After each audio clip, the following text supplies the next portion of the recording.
Nobody's watching, and we're not counting. All right, I'd like to welcome everybody out here tonight to this, our regular May board meeting on May 19th, 2017 at 6 p.m. at the community campus. We do have a quorum present. I'll go ahead and call this meeting to order. We have Trustee Garrison, Trustee Mandeville, Trustee Clayton, myself, Trustee Benyon. We also have Dr. Holmes with us, our superintendent, our board clerk, Ms. Amanda LaChance. I'd also like to thank Ms. Dylan Porth, our student board representative, for being present, as well as Mr. Reardon, our teacher board liaison, our assistant superintendent, Mr. John Blackman, finance manager, Brian Fletcher, and treasurer, Ms. Val Siemens. If you would please stand and join me in the Pledge of Allegiance.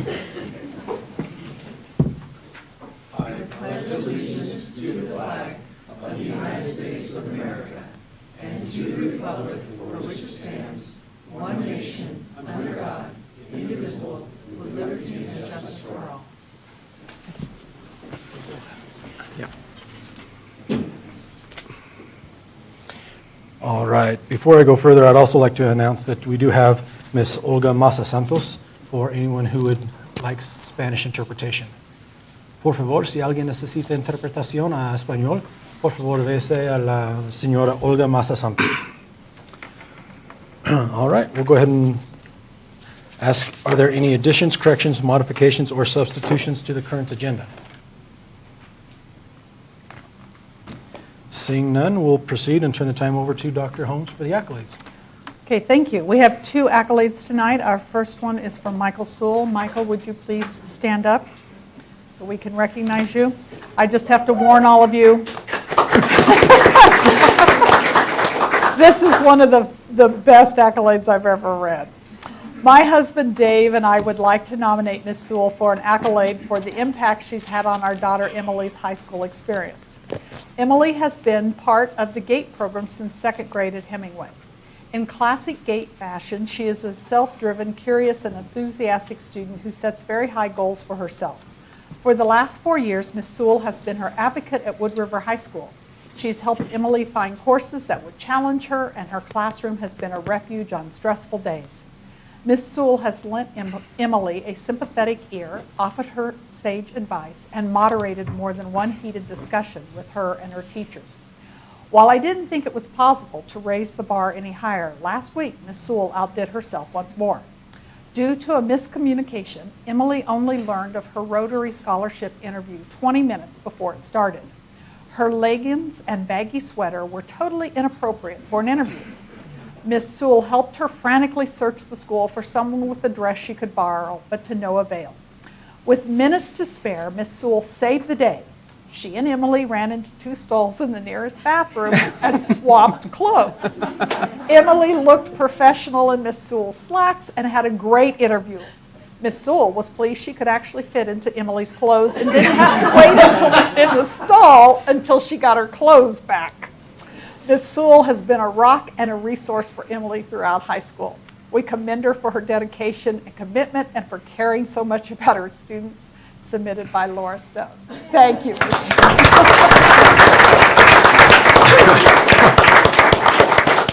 And I should write one myself because I've seen her in action with many students. But that, I laughed out loud when I read that one.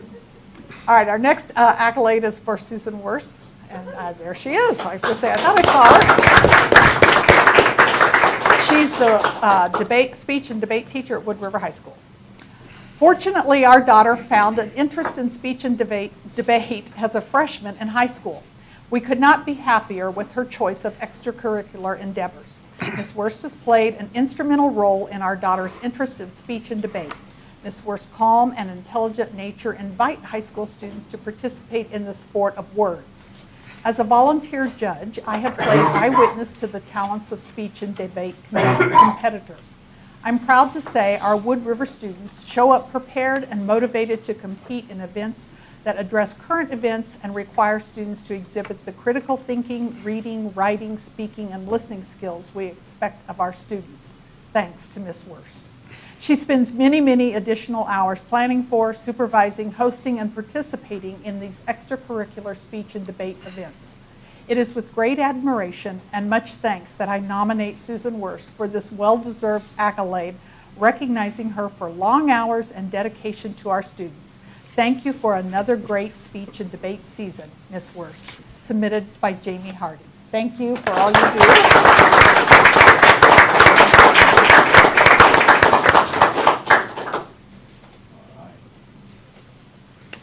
Thank you very much. At this time, we'll go ahead and turn the time over to the middle school for the report and turn the time to Mr. Fritz Peters, principal.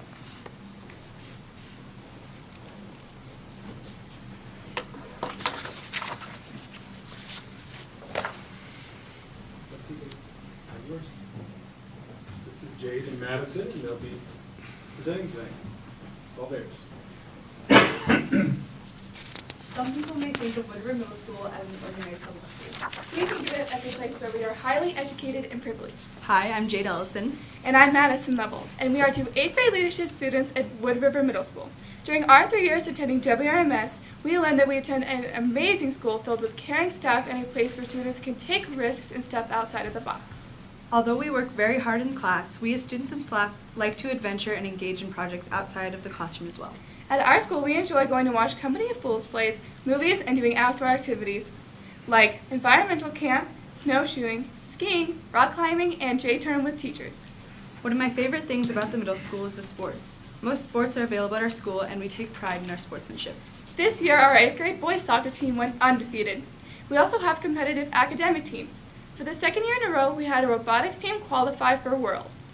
At Wood River Middle School, our teachers and principal work hard to help us develop a growth mindset where we take risks, make mistakes, and learn that it's okay to not get something right the first time. We are taught that through persistence and hard work, we achieve excellence. As Wolverines, we always press on and fight hard no matter what. At WRMS, teachers have a big effect on us students. The teacher that has had the biggest impact on me this year was Jorge Puchero. Mr. Puchero helped me achieve the goals I set for myself at the beginning of the year as far as for my second language, which was Spanish. I traveled and lived with a family for 3 weeks in Spain alongside other students from Wood River Middle School, and I want to sincerely say that I don't think I or anyone else could have done it without the things Mr. Puchero taught us this year. The teacher that has had the largest impact on me personally this year is Rebecca Martin. Mrs. Martin impacted me the most because she taught me many new things. She is caring and kind, and she's always making sure I do the right thing. Speaking of doing the right thing, Wood River students also helps out our community outside of the school. This year, we raised 1,400 pounds of food for the Hunger Coalition, gleaned over 200 pounds of fall fruit, and raised over $6,000 for the holiday baskets. We also raised over $4,000 for a well in Africa, $2,000 to help send 2 African students to high school, and $1,000 for the advocates. To better our community, we picked up 490 pounds of trash along a bike path. We also served at 4 super suppers, plus worked together to complete over 1,000 hours of community service as a school. Now we have a short 2-minute video to present about what being a Wolverine means to us.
You guys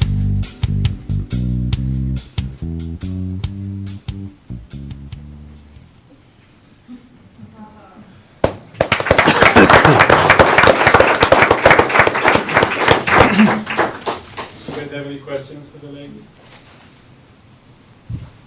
I'm just a little jealous you get to go to Spain. I'd like to thank Mr. Ruggiero and Ms. Martin. Those are amazing tributes, and next time, bring me some lomo. I think Ms. Wurst probably wants to speak to both of those ladies before they, she'll be recruiting back there in the back.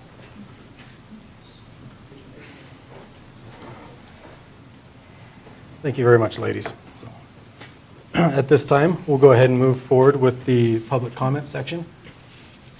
I have not received any. Ms. LaChance, have you received any? All right, we'll go ahead and turn the time over to Dr. Holmes Okay. for the superintendent report. I have 2 items tonight to report on, and the first one is, would all the music teachers in the room stand? I think Ms. Martin's the only one I've seen. All right, she's representing a whole list of music teachers here. But once again, we have been named one of the best communities for music education by the NAM Foundation. This is the 4th year in a row that we have received this recognition. We are one of 527 school districts nationwide, and there is a lot of districts nationwide, and we're the only one in Idaho to receive this recognition. And this continues to support the fact that our community really values and supports arts education, and music is a huge piece of that. So I'd like to thank all of our music educators and all our partners in music, and give a little shout out to some of our high school students who returned this weekend, taking first place in the Chamber Quintet, Chamber Quartet, and I can't begin to name all the awards, but she's got a whole stash of medals back there to hand out. So thank you, Ms. Martin, and all of the music teachers in our school district for the incredible work you do with our students.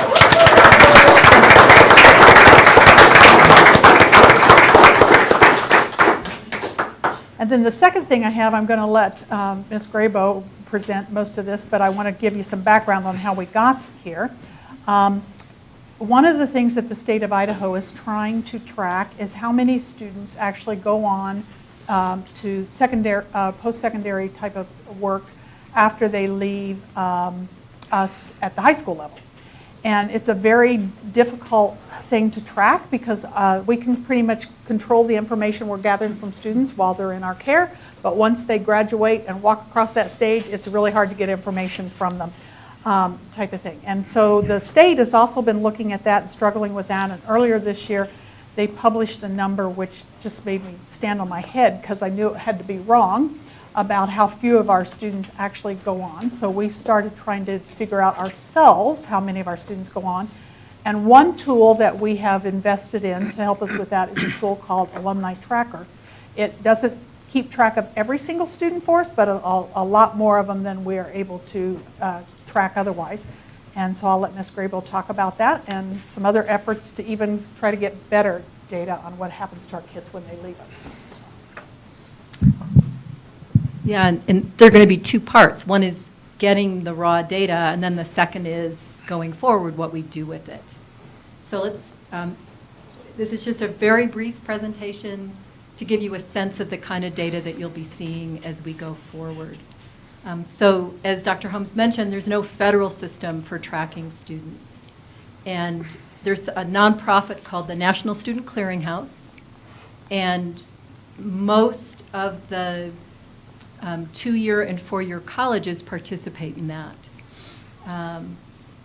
So for students that go on to those kinds of things, we actually have pretty good information of what that is.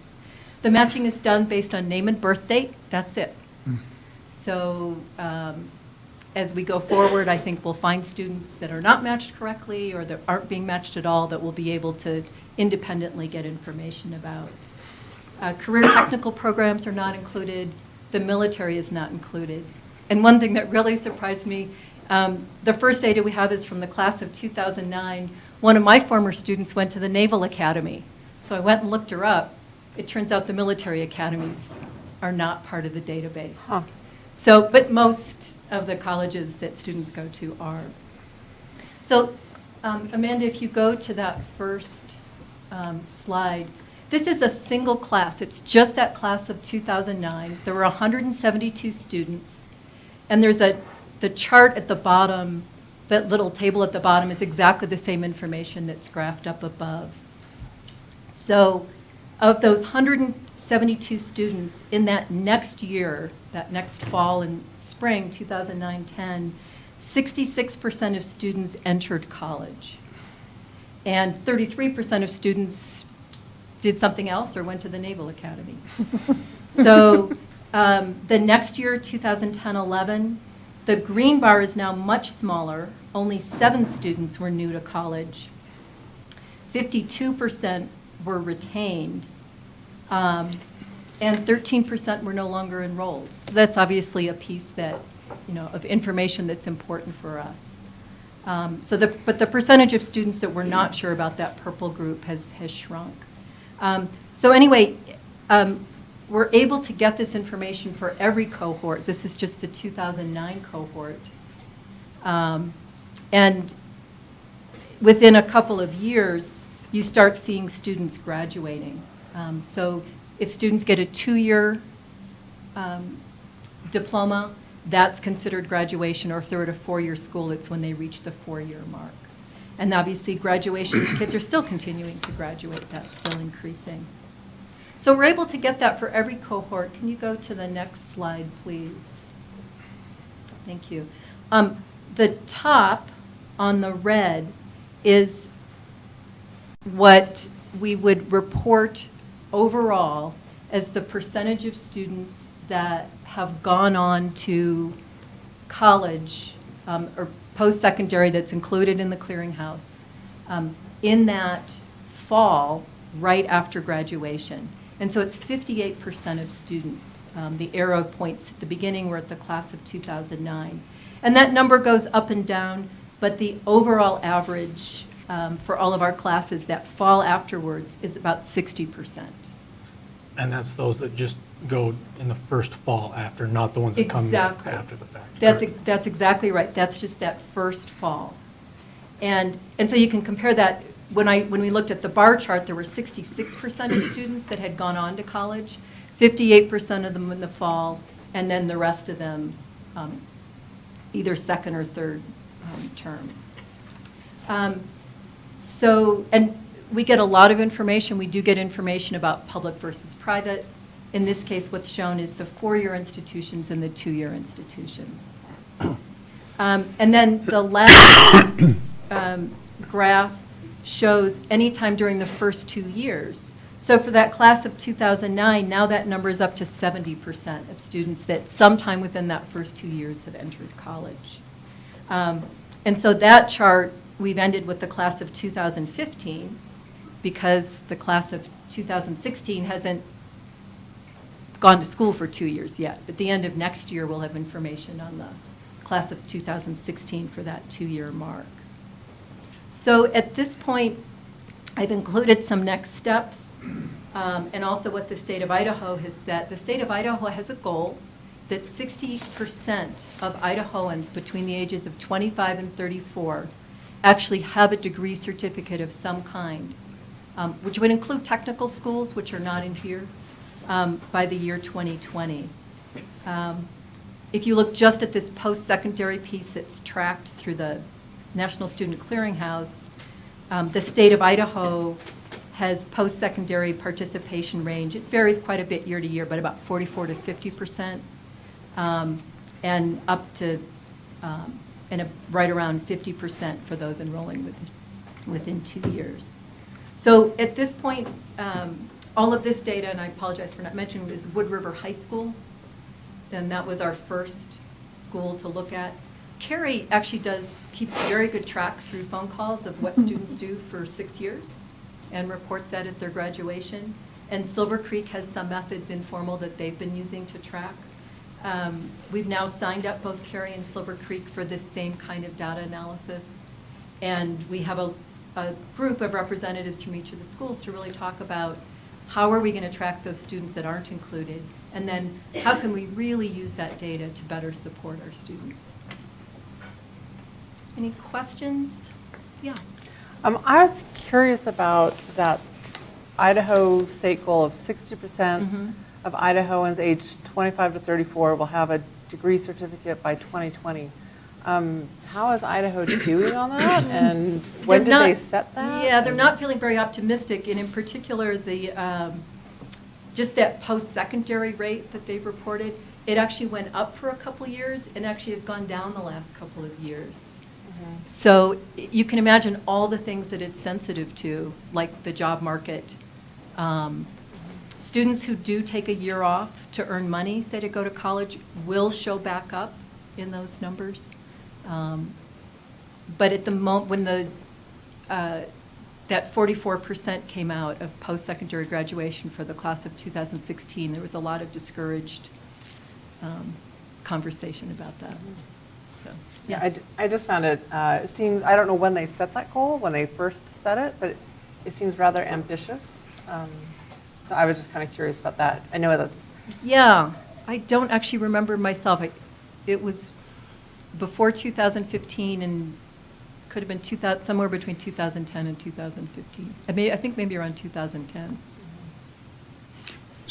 Trustee Garrison. One question I have is, are we able to see or pull data that helps us correlate kind of the achievement gap we're trying to address, and then how that translates into post-secondary participation? Absolutely, yes. Okay. At the moment, the information that has been provided to the clearinghouse doesn't include ethnicity and race for all students, but that's information we'll be able to include. So that's definitely something we can track. And we have a pretty good sense of students who are lower socioeconomic and what their path is. But Okay. the nice is, we actually get a real Excel spreadsheet that includes every term, where the student is and whether they're full or part-time. So as students change schools, that's really important information for us, or take a break. Mr. Reardon. Real quick, free service. No, it costs. So the way the National Student Clearinghouse works is if colleges participate in the program of providing data, they don't get charged to be able to get transcripts, official transcripts. So they get a free service by providing information. We pay $425 per school to be a part of this. Per year. Per year. Thank you. Yes. Is there any thoughts or any way, plan moving forward that we have to start tracking any of the military academies or military or career technical education? We're definitely starting that conversation. Yeah. It's an important part for a lot of our students. I do know there are some that choose that technical career. Yes. And it's not a bad option. It is not a bad option. Yeah, that's a very good option. So, yeah. All right. Okay. thank you. Thank you very much. All right, we'll go ahead and move forward with the board chair report then, and turn time over to Ms. Dylan Porth for the student liaison report. Okay, thank you. I guess we'll start with Cary High School from Odalis Ocampo. Cary High School had just had prom this Saturday, May 6th, and everything turned out great. Junior and senior banquet will be held May 9th at 6:30, in which senior prophecies will be read by the juniors. The high school district track meet will be May 11th and the 12th. The CAA and the NHS will be working together in doing roadside cleanup on May 15th. The state track meet will be held in Middleton on May 19th and 20th. Awards night will be on May 22nd and graduation on May 26th. Moving on to Wood River High School by Emily Thayer. So the ideas demonstrated in Sarah Bigger's letter are shared by several students at the high school. Firstly, Sarah asks in her letter for the policy committee to consider changing rule number 3 in order to allow for tight-fitting clothes such as yoga pants and leggings, which are very popular in everyday dress nowadays, and for a change in the determination of appropriate skirt, dress, and short lengths. At the present moment, appropriate length is determined by the length of each individual's arms and fingertips. The length is incredibly subjective, and since everyone's body is different, the system allows for certain people to wear short length clothing while others get in trouble for wearing the same exact thing. I agree with Sarah that a more specific rule would benefit students. In addition, Sarah brings up rule number 7, which addresses the issue of wearing caps and other head garments in school. This year, the high school has experimented with allowing hats in school, and many students are very pleased with the more lenient policy that that have enjoyed being able to express themselves through wearing hats. As the representative for the student body of Wood River High School, I, along with many other students, support many of Sarah's propositions and hope that the Board and Policy Committee will carefully consider them. Finally, it is wonderful to see that the student is getting involved and working in making our schools better places to be.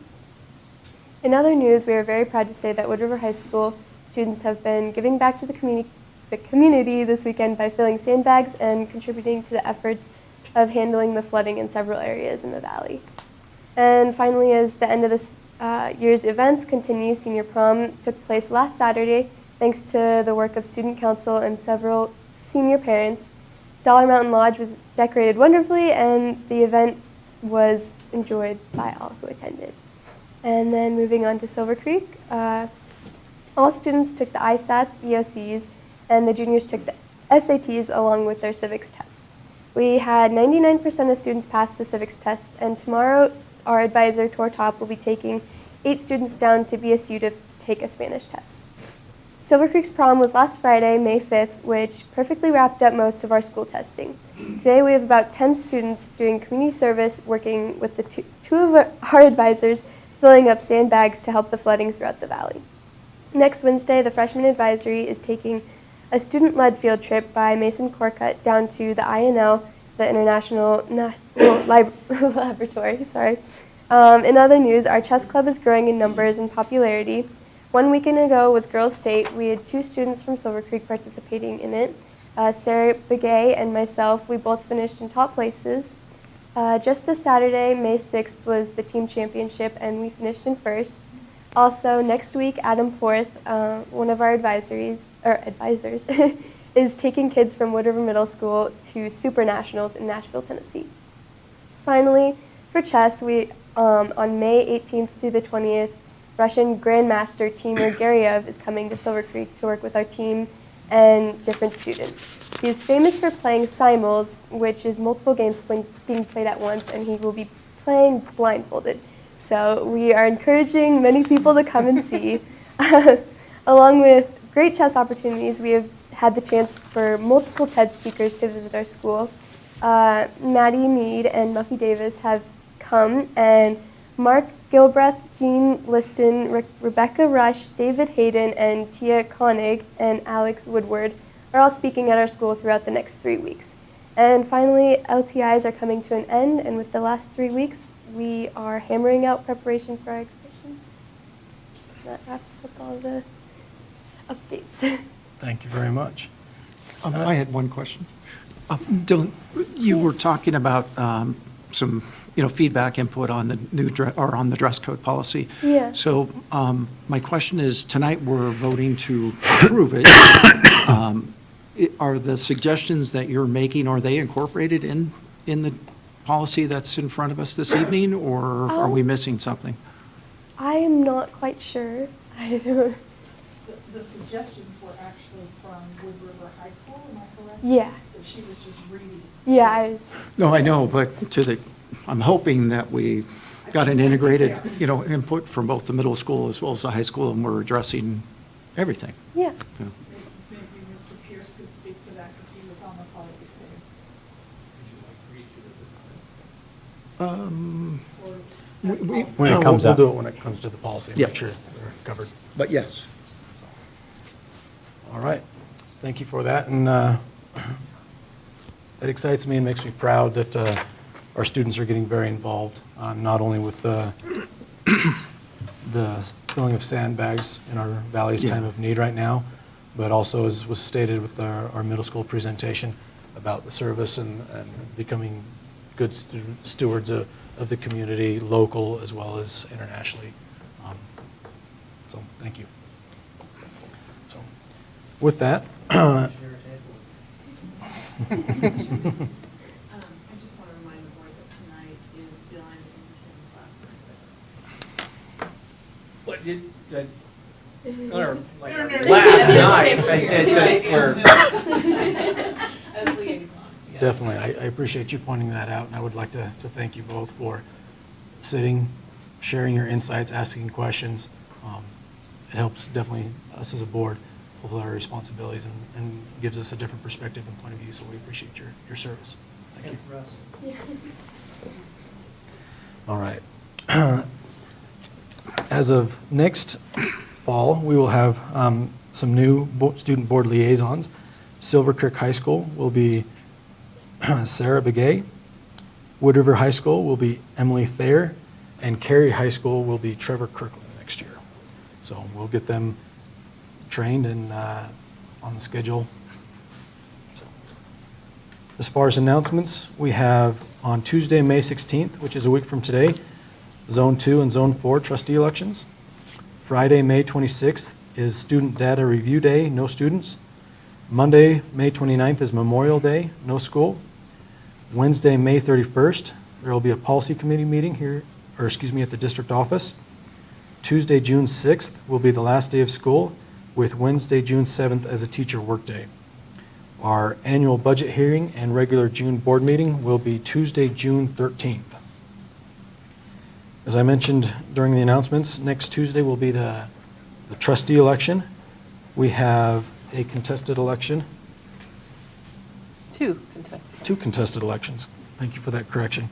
We have Zone 2, Trustee Bustos and Kelly Green running for election. And in Zone 4, we have Trustee Clayton and Johnny Galgano running for election.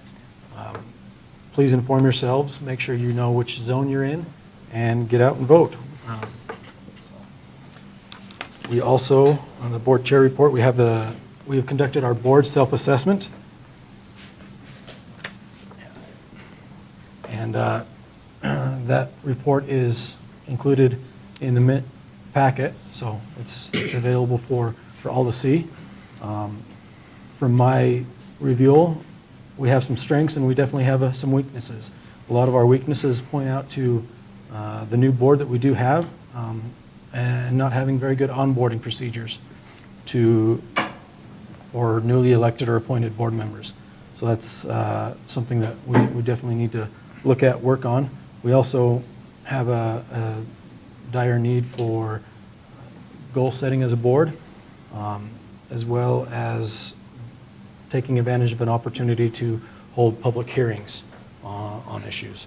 So those are some of the things that we will be using as our basis for our board retreat this summer, to be able to meet together, become informed together, and set some goals together with our superintendent as far as the direction of the district. So it's definitely insightful and definitely some food for thought on directions we need to go as a board. So.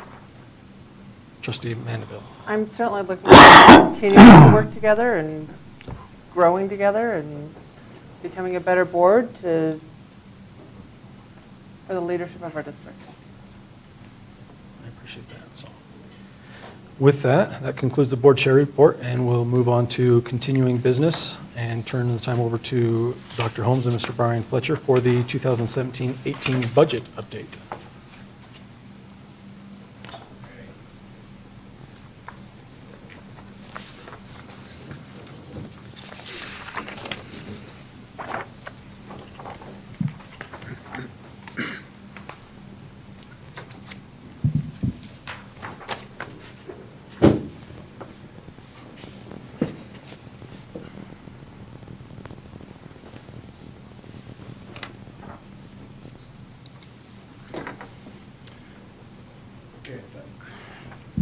Hopefully this is working.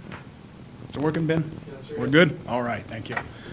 So I thought I would start with Dr. Holmes's letter, which I won't read it to you, but I'll just cover the highlights on it. The guiding principles that were built into this budget are 4 items as listed. Number 1, provide support to accomplish the district's strategic plan goals. Number 2, prioritize and provide equity and resources to ensure all students meet and exceed standards, otherwise known as close the gap. Number 3, maintain the district's commitment to its class size policies, which values small classes. And number 4, maintain a balanced budget while building an unassigned fund balance. So tonight, what we'll look at is a variety of different pieces of information, but you will see that there will be a balanced budget.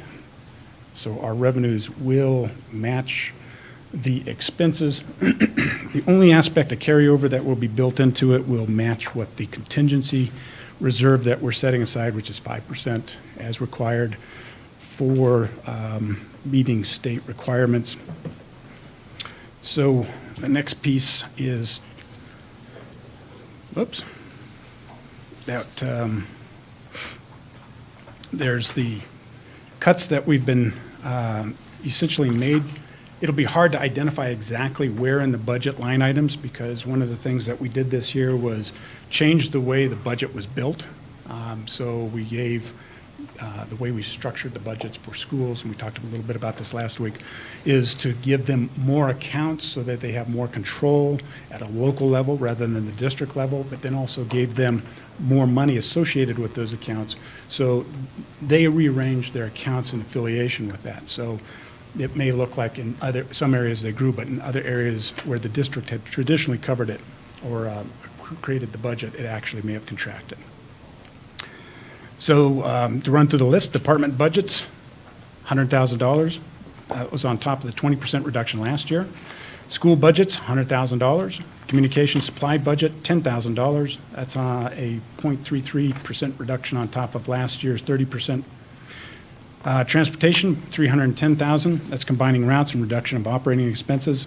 School nutrition, $75,000. Essentially, we've moved all of the district employees that were school nutrition, that were full or half-time, into Chartwells. So they didn't necessarily lose their jobs, but they were transferred into Chartwells so that we are now whole from the perspective of all the food service employees now work for Chartwells, with the slight exception. We have 2 employees that work about 45 minutes to an hour a day assisting the Chartwells folks. They're district employees, and so they pick up a little extra time there. Those people we did not move into Chartwells. We kept those people within. So when we get to the 290, which is the fund number, you will see there will still be a salary amount, and it really revolves around that. But you'll see all of the insurances, and then the total amount of those other employees, the 2.5 employees, actually have been reduced. We'll also see in the Chartwells contract that it's been increased, and part of it is a result of that. Community campus and facilities use, a $50,000 reduction of the subsidy. I want to be careful on how I address that, but essentially the district has been subsidizing a lot of the field use and facilities use, and so we're trying to reduce that by $50,000. We're not trying to break even. We're not trying to cover all those costs. We're just trying to reduce that by $50,000. Mr. Blackman has been working with the community on that. Professional development costs of $132,000 were moved out of district. So this is district professional development. It's moving out of district curriculum accounts into the Ed Foundation. So you'll see a reduction there.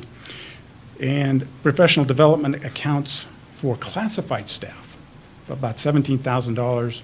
We eliminated classified staff that have professional development monies. Now, if they're going to go to something that is very important, there's still the ability to go to their principal and request that building funds be used to provide those types of trips. So it isn't that we're limiting the trips in totality, we're just eliminating the individual PD so that the principal has more control over that, and there is a $17,000 budget savings for that particular line item.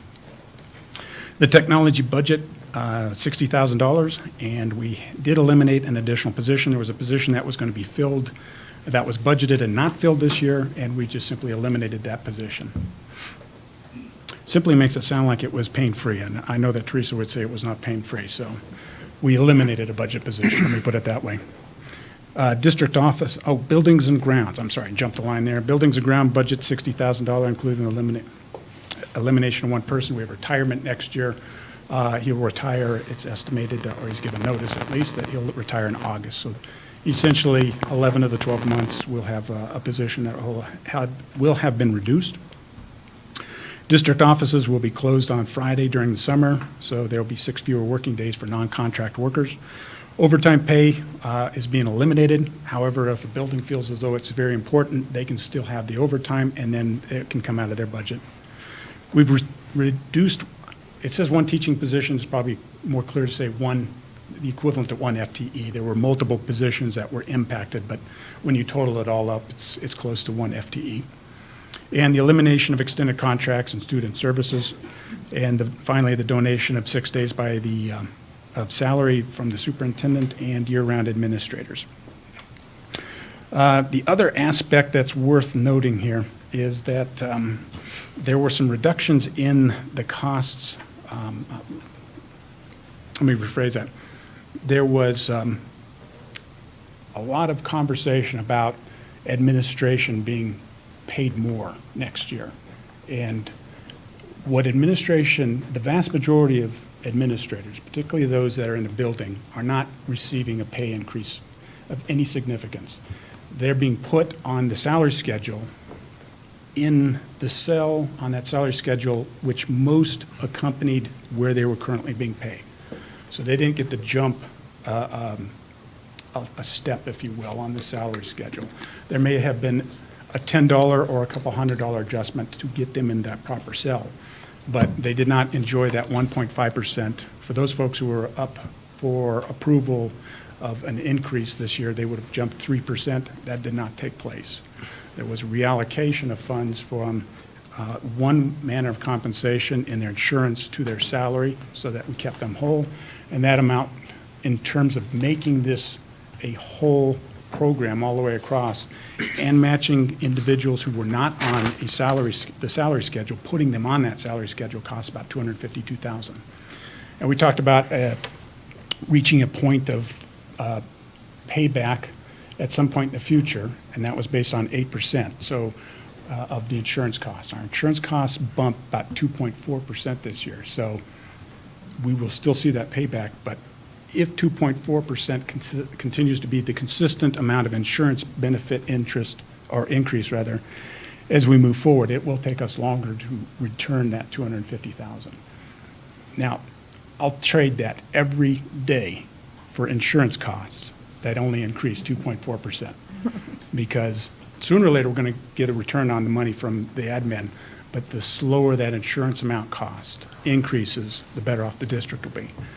So as a result of negotiations, part of what's built into this budget is the $110,000 as a round figure of what the 2.4% insurance increase was going to cost. In addition, the $90,000 one-time payments to certified and classified staff.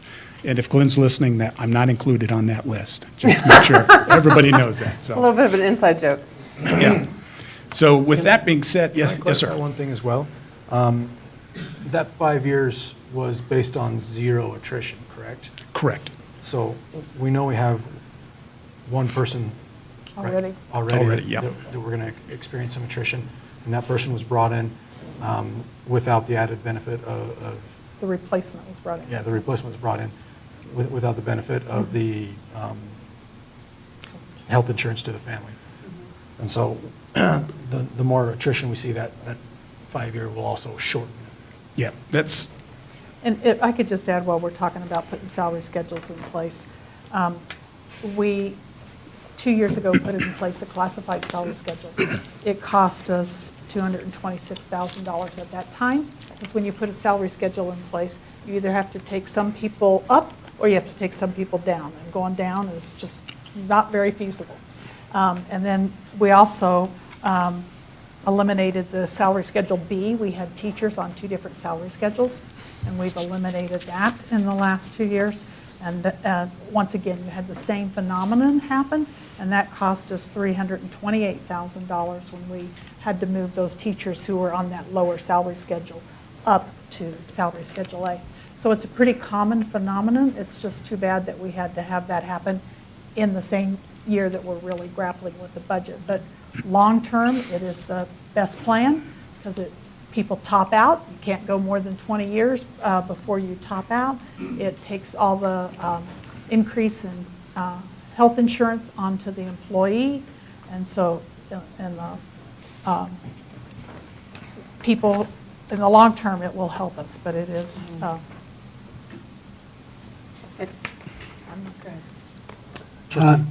Go ahead. Oh, well, also on the salary schedules where we've had all, the classified, teaching certified staff and administrative staff have either had a salary schedule put in place or an adjustment made. And all three of them, there were initial costs. In two of those, the classified and the teaching certified staff, there's initial costs, and then continued costs. Because of the 3% step every year? Right, 3%? steps, Okay. Whereas within the administrative negotiations, they're incorporated within it are savings, the ones that you just mentioned. The health insurance increases will be borne by the employee. Instead of effectively a 1.5% raise per year, it's been reduced to a 1% raise per year, and there's a cap. So within that one, of the three, within that one, there's a initial cost, long-term savings, break-even point.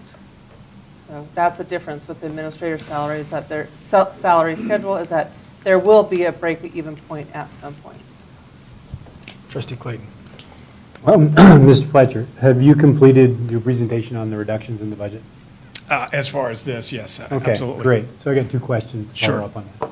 First one is, in that process, could you clarify for all of us if there was the loss of any educational, extracurricular, athletic, or student services in that scrub out in that budget?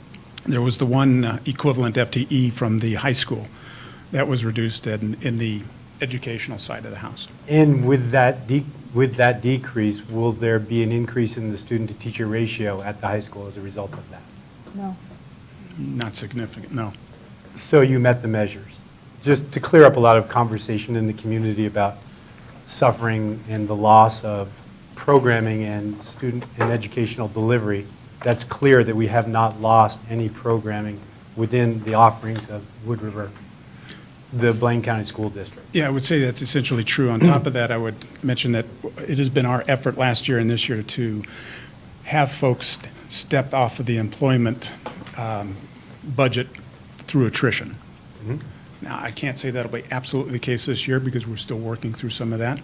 But in the case with the high school, it's my understanding that one of the positions is going to, maybe I shouldn't speak about that because it's my understanding one of those positions is going to possibly take another position within the district. I can't say with confidence that's the case. But the reality is there's no increase in student-teacher ratio. We'll remain at 20 to 1. Essentially, it'd be the same, yeah. Thank you. Trustee Garrison. Yeah, I'd like to actually add to that series of questions because, as Trustee Clayton pointed out, there's been, points made that programming is being affected by this budget. And to be honest, I don't see it when I look at the summary. And rather than put it on, the accountant, superintendent, sounds like no reduction in, or no significant reduction in teacher or change in student-teacher ratio, one. And two, are there any specific educational programs or other programs impacted that would have a negative impact on student outcomes for the upcoming year? None that I am aware of. Schools have the right to use their staff as they see best. There are changes in programming coming, such as the way we serve our English language learners that we addressed earlier, where we're doing much more support in the content areas and less pull-out, less putting them in classes that are less rigorous, but making sure they're in rigorous classes. So that is a change, but to me that is an upgrade, not a downgrade type of thing. Our music programming, art programming, all of those things are still intact. That's been a very concentrated effort to try to protect that. When we do the allocation on FTE, we allocate at the K-3 level, or K to 2 level, 1 FTE for every 18 students because board policy is 20. So then for the 3rd through 5th grade level, we allocate 1 teacher to every 23 students because board policy is 25. And we have continued to allocate 1 to 23 at the secondary level, even though board policy is 30. Because that is what allows all that extra programming is to have some wiggle room there in class sizes at the secondary level. So we've maintained that again. I don't even want to think about next year, but we've done it for 2 years in a row. One last question. we're talking about the one FTE of a teacher being reduced. Are we actually laying off, or is all of this being done through attrition or retirement? However you want to define it. In regards to those three positions, or three positions that are impacted at the high school level, as I mentioned, one of them I know is making an effort to transfer to another school site, They're take all another part-time. position. Yeah. But as far as we know today, there are no actual layoffs associated with this budget. That we There- will fundamentally still be hiring, as a matter of There fact, going could into be next some year. when it comes to bus drivers. Yeah. Okay, That is the area of biggest concern right now, but we're still working through that. okay. Okay, thank you. Trustee Bustos. I had a question. What exactly was the elimination of the extended contracts in student services? We had three, I believe it was three individuals, I'd have to take a look at my list. They had contracts that took them beyond the 190-day contract, so they were certified, classified. They had additional days beyond that contract, and those were eliminated. Did I answer that satisfactorily without giving too much away in regards to whom those individuals were? Okay. Yeah, I I'm get trying, it. I'm trying to be cagey because I don't want to reveal, the personal nature of Gotcha, okay, someone's yeah. compensation. But essentially, we have a number of certified individuals who work into the summer for a certain number of days, sometimes 5 or 10, 15 Okay, days. no, that helps. But not That's- with, not yeah. with students. The Okay. students are gone. Yeah, Okay, no, that's much more clear. okay. Mr. Thank you. Reardon. Just like to address superintendent's comments on the ESL program. The feedback I received from teachers indicates that this programming change is not a step forward, it's actually a step backward, and that the students, their clientele, their constituents are going to receive fewer services this school year, next school year, simply because of the fact that they will be, stretched pretty thin at the high school and the middle school. And just wanted to pass that on to you. Okay, I know there's one teacher in particular who feels very strongly about Now that. there's actually several. I not will just one. reiterate that having kids in below-level classes is not, Below Conducive. level, define that, please. that means kids that are working in below-level math classes and below-level English language arts classes. Well, what about their once-a-day time to get together with the ESL teachers to do study hall, to do catch up, to do just basic support? They will still have the support, but they won't have several periods a day. And I'd be happy to talk with you more about this. I will tell you that these changes came from principals and the English language development teachers. I realize that there's a teacher at the high school who doesn't agree with this, but she had a voice in it, even if she didn't get what she wanted. And what was your overall, what did you get from the teachers as a group? As Are a they group, supportive? they are supportive of this. Across the district, they are supportive of this. And I think the high school is an extremely good example of what happens when you push kids into rigorous classes, even while they're learning English. Look at the change we've had in the graduation rate. Look at the change we've had in kids participating in advanced opportunities. That's because we're not putting kids at below-level classes and requiring 6 or 7 years to get a high school diploma. And you've got data to support that? There's data here, and there's data nationwide. Okay, fine, great. All right. Any further questions, comments regarding the 2017-18 budget update? I have a lot more material for you. Okay. He's not done. We were done. Yeah. Hey, is he done? Because I have to do a shout out for him. Is he done? No, he's not No, done. I still got a ways to go. Just Oh, wait, he's go. not done. Then don't let me forget. All right, well, thank you, Ted. So if we could jump to our number one. So maybe I need to apologize up front, because if you thought that was it on the budget stuff, we're going to have a long night. So you guys can just tell me when you're ready to have had enough. So I'm going to cover a couple of these somewhat topically, since we had covered them in the previous month. But I put together a schematic, if you will, or a flow chart on how funds come to us from the state. In fact, I'm thinking I could probably sell this to them for enough money to retire on. But it essentially starts when the state foundation payment, or the money the state sends us for the big chunk of money that we get. It's based on enrollment or derivative of enrollment. So enrollment becomes what the number of students that turn out to every day's average daily attendance. And through that average daily attendance, then there's this calculation through a very long spreadsheet that determines support units. And through another very long spreadsheet, out of the support units, you get your, what we'll call the admin FTE allocation. So it's a chunk of money. It's not necessarily for admin, but it's just a chunk of money that's derived through this calculation for funding schools. There's also one for classified and one for certified. And that certified, what's missing on here is the career ladder, in which where teachers fall on a placement of the salary schedule in terms of the number of years and then their credits.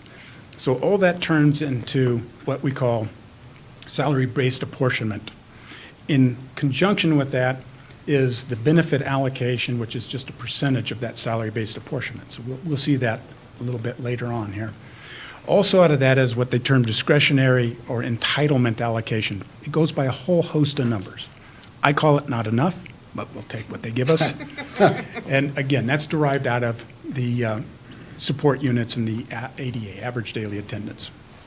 So if we want to jump forward in the enrollment tab, that's just the enrollment estimate for next year, and it does... Excluding pre-K. Yes, exactly. Including pre-K. You see that 3407 is inclusive of the pre-K number. I hope, I'll go on record again as saying I really hope I'm wrong. I hope that our enrollment increases, and we're seeing some signs of optimism in that taking place in some areas, but we see some signs of pessimism also. So, but basically the K through 12 number that is what the state derives payment to us from, I'm estimating about 3307. So it's a few, 20-ish students down from what our current number is. Support units.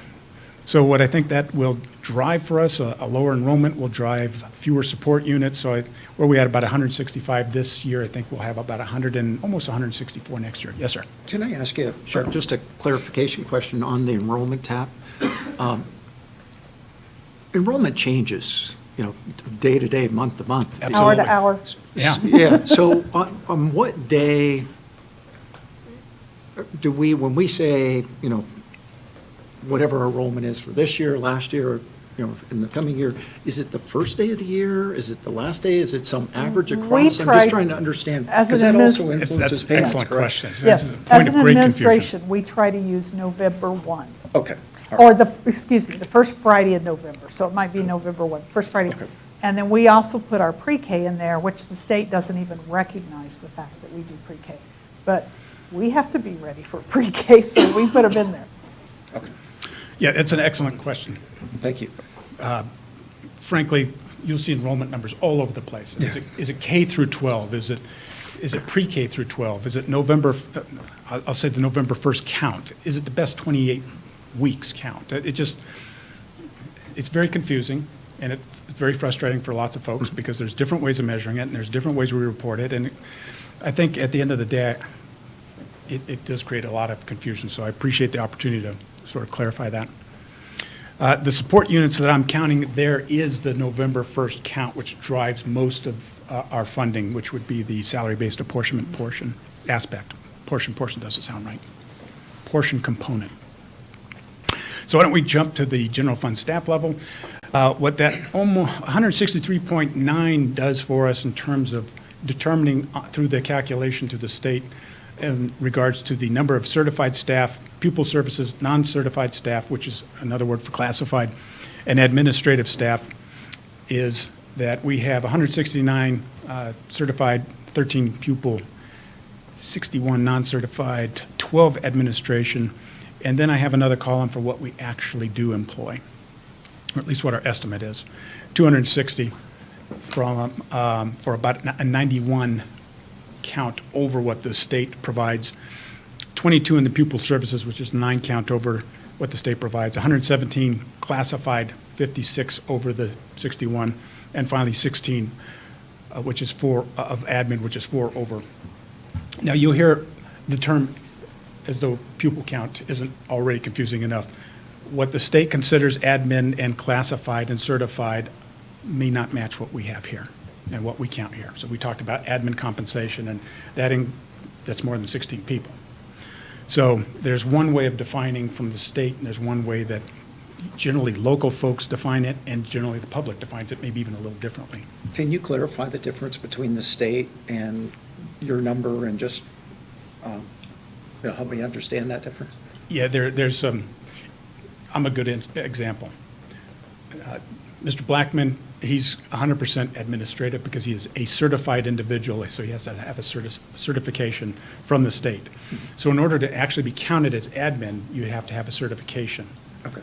That you've risen to a certain level. I'm a classified individual. Now, that's because I don't have a certification, so I'm counted in that 61 number that the state provides. However, here, we define admin as department heads, managers, and then the group of people that the state counts. So you'll see 22 individuals, maybe I'm drawing, might be 23, don't hold me to the 22 number, 22, 23, would it? 22, okay, 22 total admin that we count, but the state counts as 16. One Trustee. way that I find it's helpful to try to distinguish between it is we often talk about people by what salary schedule they're on, now that we have salary schedules for everybody. So are they on the classified salary schedule, are they on the administrative salary schedule, or are they on the certified salary schedule? The state talks about people on who has to have a license from the State Department of Ed versus those who don't. Trustee Clayton? Nope. Good. All right, let's jump to the, how that rolls out in terms of funding. The top count there of $12 million is what the state will roughly send us for just those various categories. However, what we end up spending is $42 million, so A little bit of a gap. it's a considerable difference. And part of it is they don't count the same number that we do. They have a metric or a way of computing that, and then they pay off the salary schedules from the that are determined by the state. Now, that may work in a lot of places, but in Blaine County, with its higher cost of living, it's not necessarily feasible to draw and attract, since we're probably not organically growing enough staff here. We have to draw talent in from outside, so that's the reason why we end up paying more. It would be fair to say on that state salary schedule that a top-level administrator would be equivalent to a lower third teacher within our district on scale. Exactly. If I know those numbers correctly. It's in the 40s, yeah, that's what they send us for. Can you repeat that? In the state salary schedule, a top-level administrator would be viewed as or compensated at the level of a teacher who's in the lower third of our steps. Of our scale. Yeah. That gives you some proportion to the chasm. I was going to say the difference, the chasm between the 2 points. So, all right, let's go ahead and jump to the next tab. And here's our general fund dollars.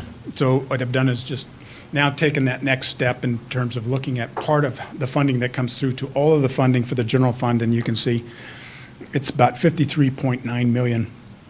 And it's last month when we looked at it, it was about I believe it was $18,000 difference. So it's about 292 now that I've got more information and been able to build a more accurate budget. So that's why you see a difference between the numbers last month and the numbers this month. And if we want to go ahead and graph that, you can see essentially the funding that comes to us is pretty much what we've talked about before in regards to about 60% coming through, again, just strictly for the general fund, coming through the local sources with about 30+% of the state funding, 5% of carryover, as we talked about, that's matching the contingency, and then there's less than a percent there for other sources. And when we look at the expenses, on this sheet, they are broken down by the function category or the name of the category: elementary education, secondary education, et cetera. I won't go through all of them, but that does compare the expenses of this fiscal year relative to last fiscal year. And you will notice on what I will produce a little later on, the numbers might be slightly different. The larger the numbers, the more rounding might make it off by $15, $20, but the total at the bottom is still the same in each of these budget documents. Hopefully that made sense. If you guys are ready to move on, we can jump to the next graph. So when I graph that all out, it's about 82%. Salaries and benefits, pretty much in concert with where we find most school districts, somewhere in the 80s. They are using that portion of the general fund to pay salary and benefits, with the remaining categories just sort of filtering in there in that last, those last portions. I can't really see it's my graph, I should be able to see it better, but yeah, 4% for supplies. Equipment's almost nothing, it's less than 100,000. And one of the reasons why that's so small is because those are typically large ticket items, and we have the opportunity to utilize our plant facilities. Other districts, you might see that be a larger percent, but here we have the benefit of a plant facilities at this current time that allows us to pay for a lot of these bigger ticket items that would otherwise be picked up by the general fund. And then I wanted to talk a little bit about the carryover. This came up during negotiations, so I wanted to take the opportunity to really emphasize again that the general fund carryover isn't the 2.55 that is budgeted. We have a non-budgeted or an unappropriated, unassigned piece, which is about $4 million. So currently we have, coming into this year, $6.5 million, out of which it will adjust upwards or downwards depending on how well we do this year relative to our expenses versus our revenues. So if our revenues are greater than our expenses, then we will augment this by that, whatever that amount is. If the flip side of that relationship takes place, and I'm hoping it doesn't, right now we're tracking well. June's a fickle month, so in regards to revenues and expenses. But if things continue tracking properly, what we'll do is we'll augment that carryover. So it won't be 6.5, it'll be 6.5 plus. But if our expenses do exceed our revenues, then it will be 6.5 minus whatever that difference is. So this isn't reflective of what we'll look at in next year. It's just reflective of what we came in this year. But of that 6.5, $4 million is still setting off to the side. It's unassigned, and I want to be clear that it's not in the unassigned fund balance. The board has not taken the step to actually take it and put it into that category. It is simply sitting as a reserve in the general fund that is not being committed to any kind of application within the general fund. Yeah, Trustee Garrison. Quick question on that specifically. Can you, where are we on our general, or not the general fund, but on the reserve that the board is allocating for the future contingencies? At current time, we have $0 in there. And the reason why we have $0 is the board hasn't taken the official action of actually putting something in there. But if we could, and we did, is it that 4 million, or at least as we know today, based, things will change over the next month or so. But at this point, we have 4 million that we could fundamentally move over there. In the general fund, correct. And if we were to do that, where would we be as on the percent goal relative to the board policy of what, 15, 18? 18%. 18%? Yeah, our ultimate goal, predicated upon the numbers that we have as a budget for next year, which are pretty close to this year, we would need to be between 9 and 10 to fulfill the board's goal. So at 6 point, yeah, 9 to 10. 9 to 10 million. Yeah. And we only have 4. To meet the goal. To meet But the goal. we have that spec'd out over time. Right, no, I understand. So Right. we can Correct. chip, we can start saving, is Right. what Yeah, correct. we're saying. So of the 6.5, we really need 2.5 as part of the budget. So that 4 million Right. gets us less than halfway. But to Trustee Clayton's point, that was supposed to take place over a period of time. I think one thing that's really important to understand about the reserve, because it's so tempting to spend it. Go talk to my husband about that, but it's so tempting to spend it in your personal life and your work life. It is not revenue coming in. When you spend it, it's gone. There's not, that's why we're in this situation where we are, because we've been spending it, and now it's a small little pot. And getting money back in there is hard, because there's not a revenue stream coming into it. Yeah, I guess my concern is, definitely my concern is when you say it is currently 0 in that reserve. In the unassigned fund balance. That You've got some that funds, though, concerns that you me, can right? start And that with. having money sitting there that's, you know, in my mind, needs to be moved sooner rather than later, so that we actually start to make progress towards rebuilding that reserve.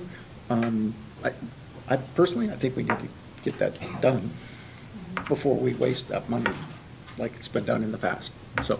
Mr. Fletcher, is it your recommendation that we do move that 400,000 into the actual? 4 million. 4 million. 4 million, excuse me. Thank you for that clarification. 4 million into that unassigned fund balance. A portion of it, certainly. I might be reluctant to say the full amount, just because maybe my conservative nature is getting in the way of making a commitment to that full amount, but certainly a portion of that. Mr. Reardon. Do you have a problem on negotiations with all of the semantics, unassigned, reserved, committed, uncommitted? Could you please just put a label on this damn partial of Yeah. money so we know what the hell you're talking Yeah, about? that's the challenge, right? I mean, it's like having a savings account, and you've got part of it that you're going to use for a cruise, and part of it you're going to have to fix the car with, and Where are we going? I don't know, but you pick the place, Tim, and I'll go. You know, just, if we could just simplify it so we know what we're talking about, because we honestly, going through the process, felt like we're playing a shell game. It keeps getting moved over here. Well, it's unassigned. No, it's not. No, it's a reserve. Oh, no, it's not. It's committed. Oh, no, it's not. It's over here now. Can we please just define what this money is and where it belongs, and can we make some money on it? It's $4 million bucks. We are making money on it. It is sitting in investments. Dr. Holmes. I hear your frustration, and part of it is dealing with all the different funds as we're allocated by the state, different statutes, and part of it is our own policy. But here's one of the ways that I think about it. If it's just sitting in reserve, it's like a savings account. It's pretty easy for me to access that as an individual, to access my savings account. If it's sitting in the unassigned fund balance, it's more like I've got money sitting in stocks and bonds or something that's a little bit harder to access, and that is specifically written that way under our policy and under state law. So I know it's complicated with all these different terms, but they are really two different things. One of them is reserve, and that's probably why you're making the recommendation to not put everything in the unassigned fund balance, because once it goes into the unassigned fund balance, by policy, which we made to align with state law, you have to declare a financial emergency before you can access it. So it's a little bit harder to get to versus what's in your savings account. Yeah, that said, it's still zero today. It is, and it that's can't- true. I'm just For trying me, to, anyway, I can't speak for, my peers, but that's unacceptable. just Right. trying to explain why there's multiple accounts Yeah. and Yeah. multiple statutes relating to it. Yeah. Yeah. And I appreciate Tim's frustration with this, I really do. Yeah, it It's- drives me crazy too. It's not an effort to try to be cagey or difficult or shadowy or any of those things. Right. And part of the problem is accountants call the same thing 10 different things. It's the reserve, it's carryover, it's It's contingent. academic language. Yeah. Sorry. I got another term for it, but that's okay. Excuse me, couldn't just a resist. point of history, before the economic downturn in '08, this fund was about 30%, and that is now down below 10. But it allowed us to weather that storm. So we weren't laying off people. We did not furlough days. Twin Falls furloughed as many as 14 days in their district. People lost their jobs all across the state. Blaine County kept itself whole because we had that fund. And so I think that was the board's initial purpose of building that fund back up, to make sure that if we ever get hit with that again, because it comes in cycles, that we're able to weather that storm and stay healthy and keep our teachers employed. And just to add to that point, as I look across the state and what's happened from '08 till now, a lot of those districts who did not have a unassigned fund balance or a carryover fund had those immediate cuts and tightening, and we have been able to weather that, but now we are definitely seeing the effects of that, and need to do a lot more tightening ourselves, because if not, it's going to go completely away. The difference between what the state funds us and what our expenditures are for our staffing is. Yeah. And I'll be honest, I want to move the discretionary aspect of that. Not all of it, right, certainly. but the fact that it is discretionary, it is, Easy to sitting get in to. a, bank account versus being, locked up for a very specific reason, which is when we get into a downturn, I have no problem raising my hand saying financial emergency and allocating those funds, but I want to make sure I have something there that we haven't inadvertently spent on things that we wish we hadn't spent them on. Sure. No, I agree that, not the current auditor I used to work with used to make that exact recommendation. Let's put this in a defined place in a fund where it's, people understand it is not available for any kind of use. Right. Did we lose our clicker? Are you clicking, Ben? I can. All right. Or I can click. Thank you, sir.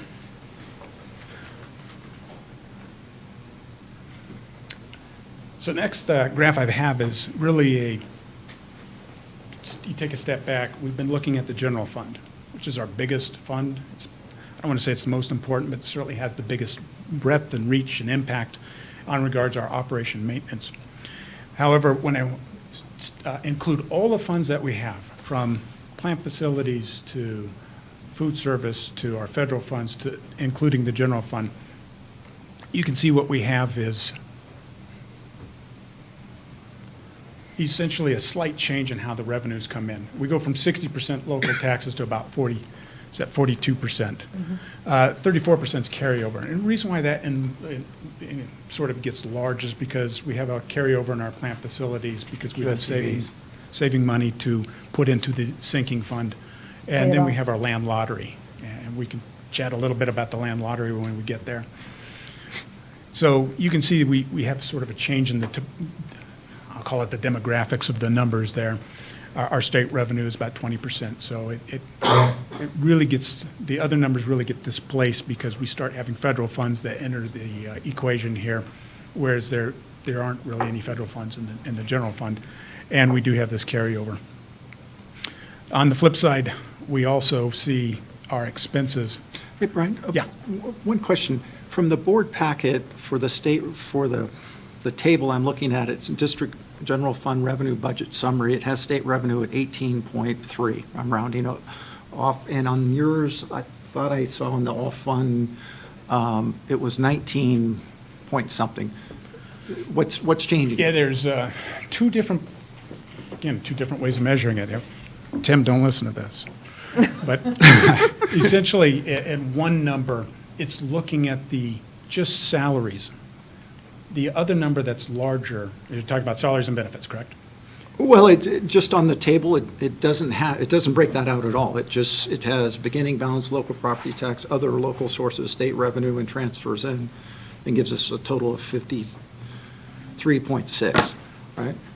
Now I'm seeing what it looks like, or was seeing, a similar table, but now it's 19.2, so I'm just, again, trying to understand. Yeah, maybe I need to see exactly which tables are to answer that most effectively. But I hadn't mentioned earlier, but there you will see in here there are two different numbers for salary and benefits, and one is because it's salary and benefits, that's just a salary and benefit, and the other then includes stipends and overtime and one-time payments and things of that nature. But I don't think that answered your question. Yeah. But I'd be more than happy to take a look at exactly what you're looking at. Thank you. So that breaks down our expenses. And you can see we dropped from about 82% down to about 66%. And really the biggest reason is because we have transfers that are going out to make payments into some of these funds to make them whole. We have our sinking fund payment for the debt obligations that we have for the next year. So you see that there's a bit of a change in, again, the topography or the demographics of our numbers. Included a contract list. So anything that we anticipate being over $25,000, we've included on this list so that we have it included so that you can give us a blessing to move forward on these. Most of these are operational or technology in nature. We do have some curriculum. There's quite a few buildings and grounds, and I asked Mr. Royal if he would be inclusive of all of the items. You can see this Clearwater, these are smaller. Most of them are actually less than 25,000, so they're smaller, so we wouldn't necessarily have to approach the board for approval. We'd have to ask the board for approval for payment, but because it's collectively taken together, it seemed appropriate to segment them and list them all out. Also, we have every year we replace a printer. We'll go to bid on that, I anticipate. But again, it will end up spending about $1,000. We have a replacement cycle. One item not listed on here is we have an agreement that it won't be a formal contract, but it will be payments over the given course of time. And I believe it's the Renaissance. So when I put the budget book together, I will have the inclusive item of. That's a software, curriculum software. Yeah. So what we've tried to do here is all of the things that are just renewals every year, we bid them every few years, but they might be renewals at this point. Just list them out so you know when you're approving the budget what you're really approving. How often do we refresh our printers? Teresa? Refresh our what? Mine Printers. doesn't work, so I don't know. 30,000 a year seems like an extremely large number to me. I'm sorry, copier. My error. Well, same thing in my mind. So, printer and copier? Classroom printer. Yeah, huge. Little Well, yeah, classroom no, I get it. printer, okay? Big copier. I used to be a printer engineer, so, and copier/printer, so that's why I say that, same. That particular line item is for copiers, and we have a rotation cycle depending on the volume on the copier. So it's the big format copiers that each school has, and it depends on how many pages they run through a year. And then we look at that and move a printer from a high volume area or a copier to a lower volume area and replace that So copier. So on they're average, always- I don't is this really 3 years, know two? exactly how many that is a year. We usually do 3 major copiers a year, like the big copiers. We usually And do that's 3. what that 30,000 line item is for. Okay. the copiers. Okay. Still seems high. Okay. We also have a paper order, our annual paper order, be about 28,000. I put to be determined because we'll put it out to bid and see who ends up being the cheapest bid. If there aren't any questions on the contracts, I'll jump to plant facilities. Again, I won't belabor this. We talked about this last month. These are the list of the certificates of participation, which is just another definition of a debt obligation that the district has. We have 5 of these. They all come due in about 2020. When our plant facilities that we've been making sinking fund payments into, we will then pay off that debt, and then we will be debt-free, assuming there isn't any other obligations that require us to go into debt again. But it looks like it's pretty clear sailing between here and 2020. So there is a game plan to pay those. There's the payment schedule. The grayed out one is the one that has already taken place, but you can see we have one for each of the next 4 years. And then we have interest payments on those certificates of participation, and that just is a schedule that is, breaks that out. And then, shall I give this back to you, Amanda? You want it back? I feel as though I'm just not qualified to run this. Got it now? Yeah. So what I've done on each of these tabs is broken out for the budget book, all of the line item expenses. And I am more than happy to just very topically go over them, because to go into them in great depth would probably take a great deal of time. However, we anticipate having the budget book ready for publish for next week. So it will be online for, folks can see this presentation, but then more importantly, they can go online, look at the budget book, and then they can send me questions or about questions, and we'd be more than happy to answer those. But you can see we do have a number of different funds. The 220 is the Federal Forest Fund. We get a little piece from federal logging, or the payments that are made to federal government for federal logging. The next one is 231 is the Environmental Education Fund. That's the fund that the students pay into, and the district makes a contribution for the students to go on, is it 3 days? No, it's over 9. So they, Rose Camp. so they go to the camp. They go in 2 groups, half on one time and then half on the next. The 232 is academies. Really, this is an adjunct to the general fund. These expenses would simply be in the general fund if we didn't break them out, and it's 1.4 FTE. The 233 is our preschool.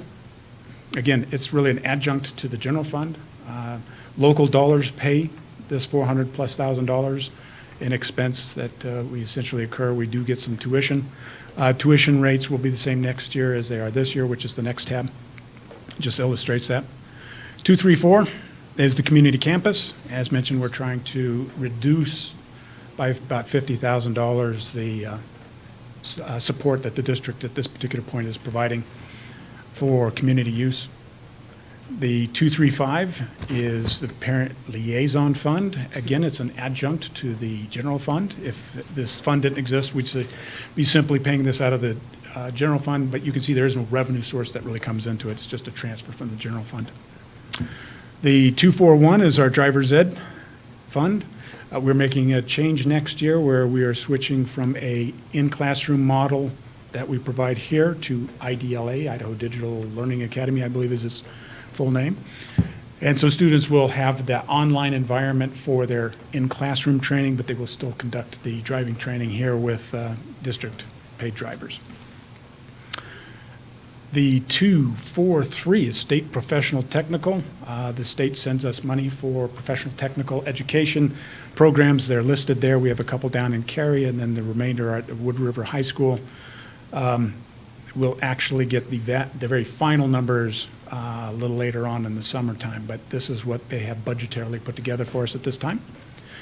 The 249, other state grants. This is a new fund. You have not seen this previously, so if you don't recognize it, it's because rather than having some of these state grant funds that have short life cycles, maybe they're only 1 year or 2 year or 3 year, rather than trying to track them in the massive thousands of accounts within the general fund, we provide this other state grant fund where we actually keep track of them. Next year we anticipate 3, a literacy grant, which Angie Martinez has talked about before, as is the career and counseling grant, and then Silver Creek has a mastery grant. So those three grants make up in this fund about $266,000. The next one is the 251. Now we're starting to get into federal programs. This is the Title I fund. Essentially about the same number of FTE as we had this year. We're just rounding up from 3.4 to 4 individuals. There has been a reduction in funding, could be around $30,000 to $50,000. Again, we will get our absolute final allocation after the budget process is complete, which has always seemed confusing to me, but the federal folks are on their cycle and we're on ours. So, but at least at this particular point in time, we do anticipate, they have notified us that we will see a reduction in the funding for next year. The 257 IDEA used to be known as 6B. It's basically, we call it special education, as probably the most well-known. Funding should increase just a smidge, but essentially same number of staff next year. The increase in the expense structure is just because teachers are moving and classified are moving on their steps and lanes. The 258 is special ed preschool, and we get just really a sliver of money. So it pays for about a quarter of an employee too. So it doesn't pay for a big chunk. The 263, I believe, is next, is Carl Perkins. This is the federal version of the state's professional technical education. And the high school is anticipating requesting monies for computers for their labs, so going through a replacement cycle. The next one is the 270. It's the Title III Limited English Proficiency. And again, not much change there. Funding will be fairly similar as this year, and our number of staff that were paid out of there will be about the same. The 271 is the Eisenhower, the Improving Teacher Quality Fund. Basically, we use this for the Grow Your Own program for the folks who are already in it. I believe we're not opening that up to new applicants, only the ones that are in it, and then for professional development. So we're using that going forward. We started a couple, I think a cohort this year of teachers who are working on getting their English language development endorsement to go along with the content endorsement that they already have, so that they have 2 toolboxes to dip into when they're working with students. And I did hear in stereo that it was for recruitment as well. I know this is just the first time we all get to see this, so hopefully I'm not being premature and asking questions. No, please do. So, and I'm going to go back. The grant for, you said computers, upgrading computers and labs at the high school. Carl Perkins. Carl Yeah. Perkins, yes. I've done, with the exception, I think, 2 schools now, meet and greets and walkthroughs, and which have been wonderful. But one of the observations is that the high school in particular, we have massive amounts of computers sitting around in libraries and other areas that are completely unutilized. And quite frankly, I'm like, what are they there for if every student has one that they're supposed to be, their own personal one as well? So maybe this fund is going to pay for it, so it's a, who cares? No. But my response is, can I use that money for something else? Maybe, as part of teacher conversations or whatever, but we're swimming in computers. And Carl Perkins has to be used for career and technical education only. So I can't throw it into the teacher payment pot unless they use it just for those teachers. I can, and it looks like you've got some answers to that too, but one of the things in our current situation on being able to, these are the classes where the kids are earning the Microsoft credentials and those kinds of things, and we're providing Chromebooks. You can't get a Microsoft credential on it. But can't I move the ones and I'm not saying the labs, because I understand what the labs are for, but when I go in the libraries, there's like a whole section there, they're lined up on the counters, and, and there were more, I can't remember, but it felt like hundreds.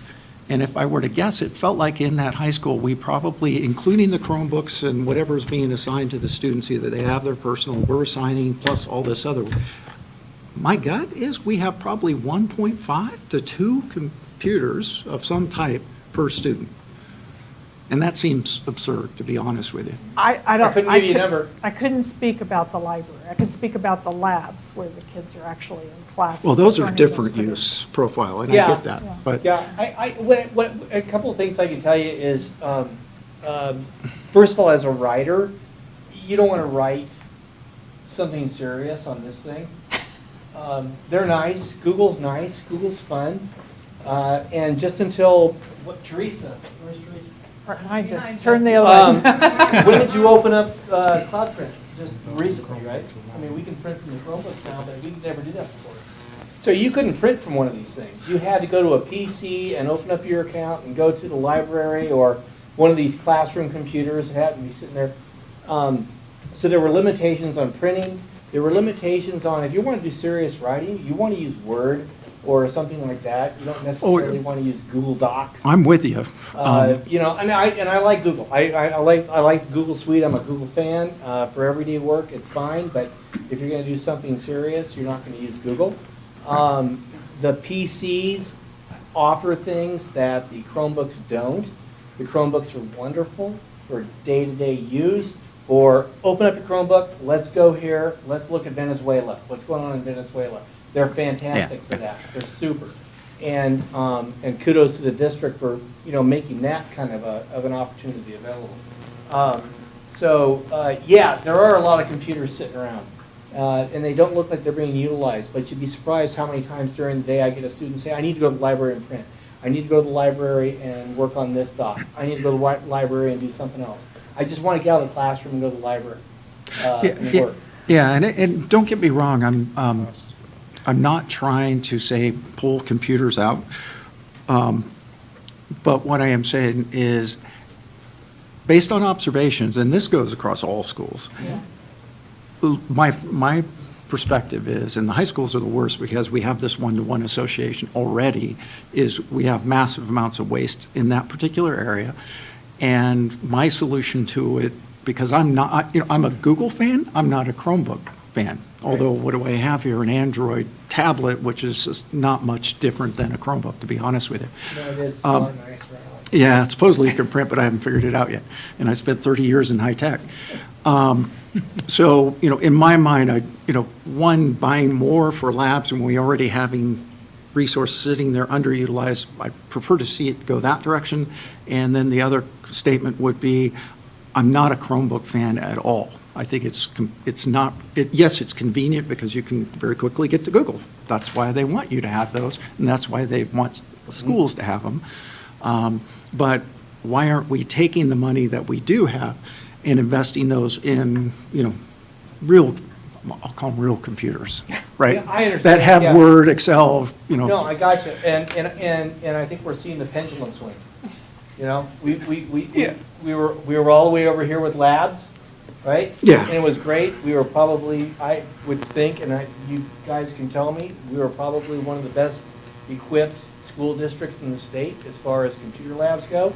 And then we decided to go to the one-on-one idea, so now we're over here. And it's eventually going to move back toward the middle because, I mean, these things are great, but there's things they don't do. And there's things that you can't drag a PC around in your pocket to do. Well, you just told me a student has to leave or a classroom because he can't print. Not now. Or she can't. Not now. This has been remedied. But that's an example of, Yeah. for me, that's awful, right? Because I want that student spending time with you and your peers, not having to go to somewhere, a different place for a service that, come on, really? So anyway, I'm going on way too long on this, but just as an observation, I do believe fundamentally we have way too many points of, connections to the network, and if changing the mix to more appropriately satisfy the fundamental requirements is appropriate, I really think we should do that. And it's a small number, but We're having a tech review it's done, weird. so we'll see Yeah. what they have to say to us. Yeah.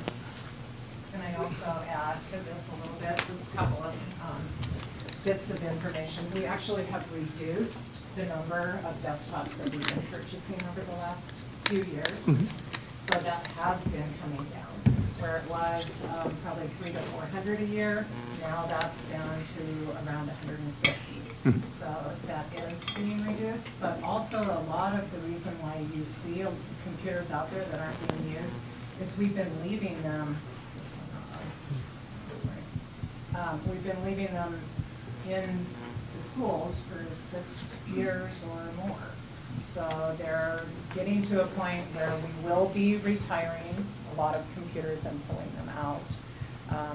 Also, the Carl Perkins Fund is specific for the CTE, as Dr. Holmes mentioned. And those are particular classes that they teach.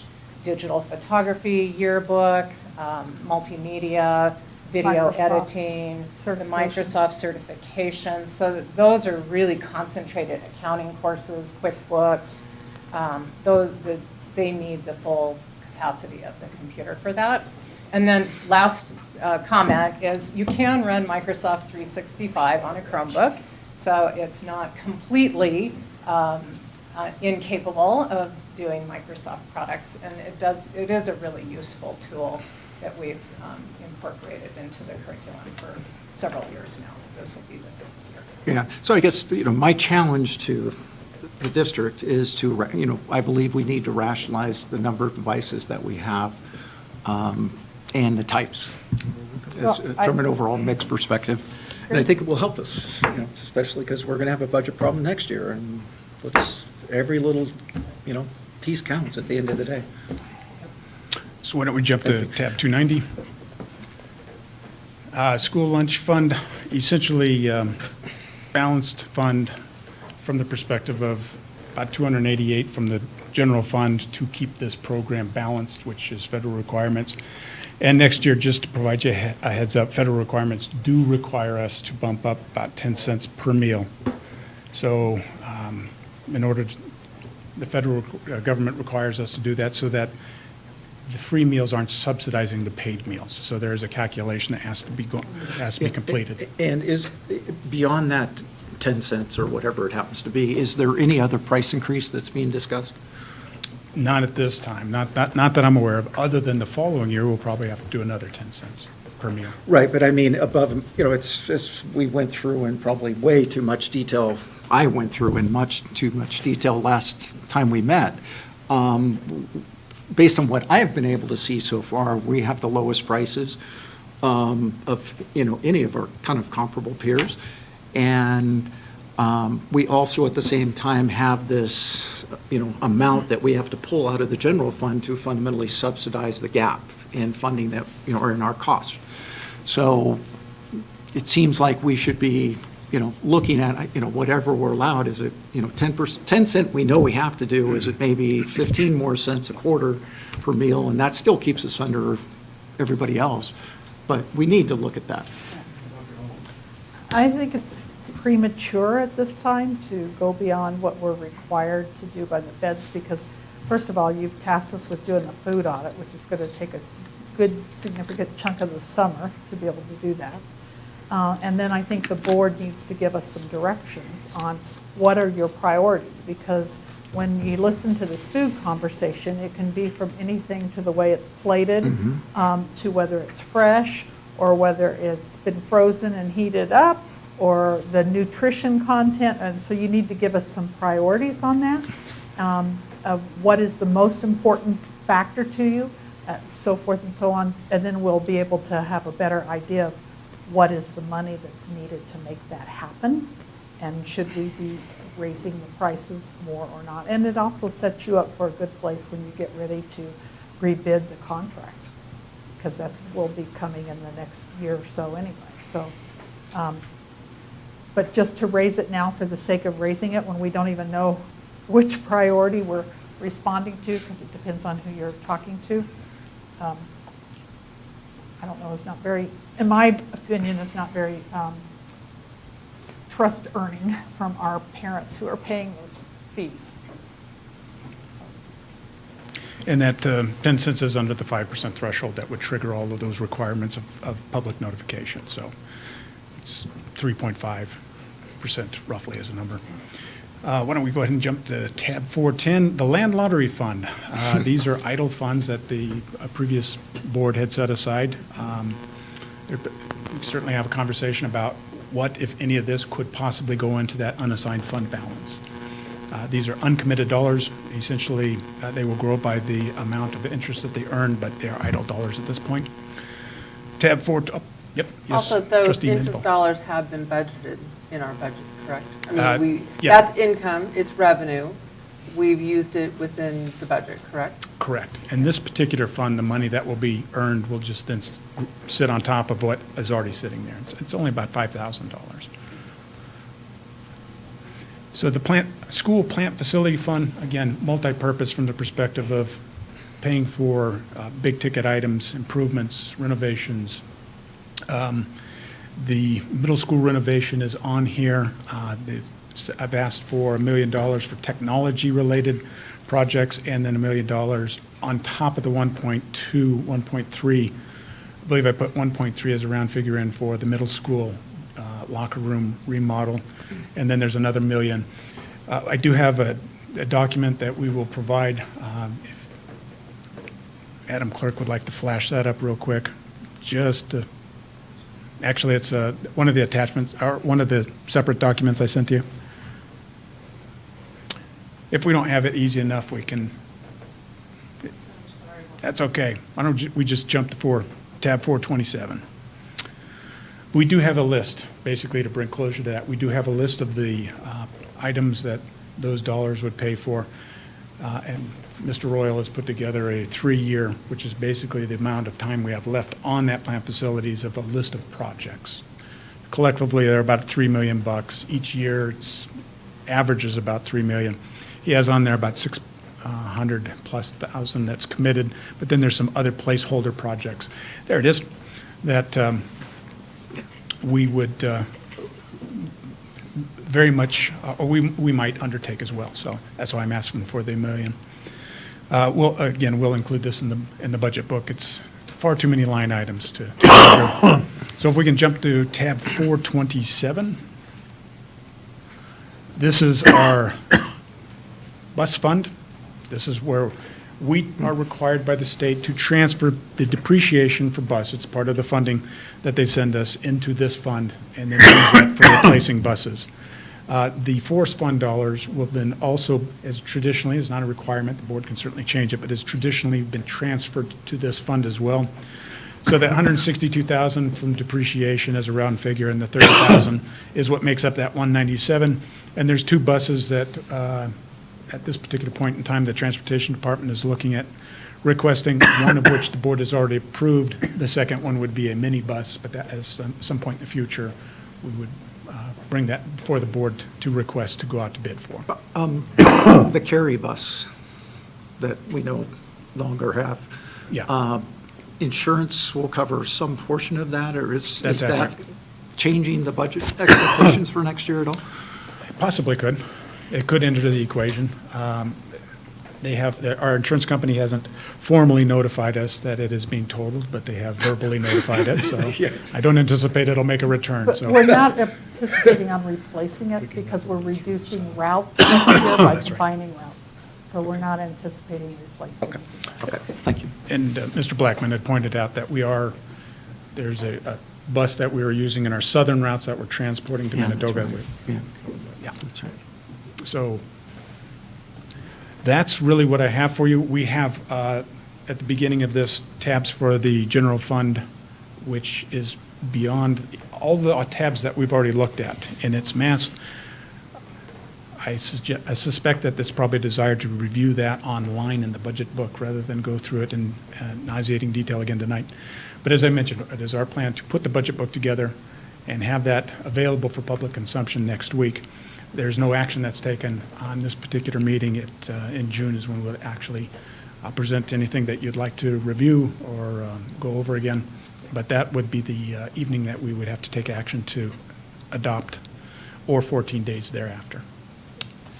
If there aren't any other questions, thank you for the time. I appreciate it. Thank you. Great work. Thank you. Thank you. Can I say something? Just during negotiations, Mr. Fletcher was called upon many, many times by everybody in the room, and while we were going to caucus and coffee and pizza, Mr. Fletcher was crunching numbers and trying to explain things to us. I just want to thank you for that. You performed yeoman service, and it was wonderful to have you there. Well, thank you, Mr. Reardon. I appreciate that. We'd still be sitting here talking about this stuff if you hadn't been there. Thank you. Well, thank you very much. It's very kind of you. Go ahead and move forward. Facility field usage, and turn it over to Mr. Blackman. So this is just a piece of that budget that you just saw in the fact that we subsidize this facility about $222,000 a year. But overall, our field use and everything we subsidize in excess of about $500,000. So I was charged with bringing that subsidy down a little bit. We want to subsidize those. I mean, $222,000 for this facility, and what happens in this facility on a daily basis for our community is amazing. And we don't want to see that go away. I think this is an amazing concept. And if you're ever over here during the week trying to find a place to park, the use of this building has exploded. But if we can bring that subsidy down just a little bit, and so I've met with the public. I think I gave you a narrative of a blow-by-blow of all the vetting that has taken place. There'll be another meeting next Monday. Of 150 emails I sent out, I had 5 concerns. 3 of those have been basically taken care of or mitigated with those entities. One, I have a meeting scheduled, but I've invited them to a meeting. I haven't heard back yet. They've said that they want to do that, but I just haven't heard back. And the other one, I've already had a conversation with. It's just a matter of figuring out the in-kind match. So what I mean by in-kind match, for example, Wood River Baseball maintains our Founders Field facility, and that has real dollar value to us. But we're not paying Clearwater to maintain that property. So what does that dollar value amount to? And then can we count that towards field usage for that organization for the work that they're doing that isn't costing us money? That's what I mean by in-kind match. So you have the narrative, and I also sent you 4 different schedules, proposed schedules. All of our users have those schedules in their hands. They've seen them. That's gone out. So with that, I'll just open it up to any questions. Questions, comments?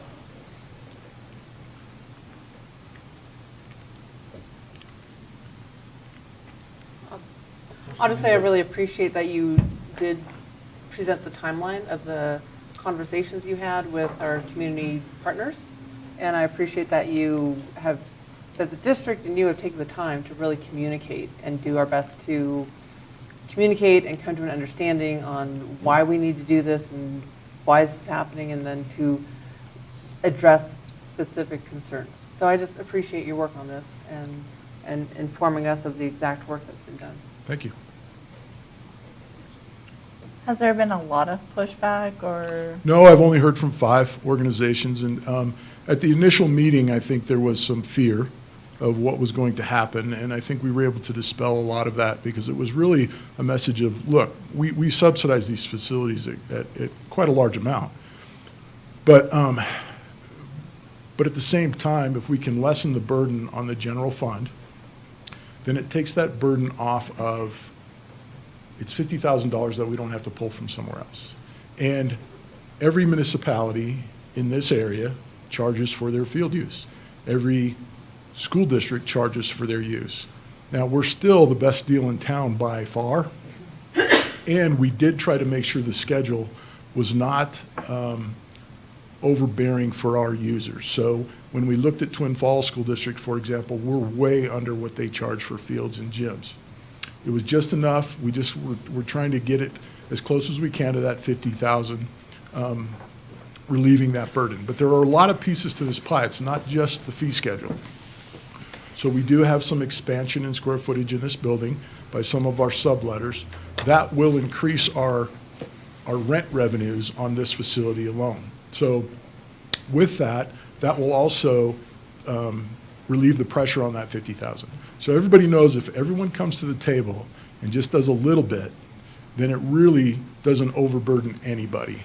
And so right now, one of my recommendations you read in the letter is those people that have their budgets already in place for this year and have already scheduled off for facilities for their summer usage is not to impact their current budgets, but to allow them time to adjust their next year's budgets to include these possible fees, so that we can have that conversation and they know exactly what they need to budget for in the future.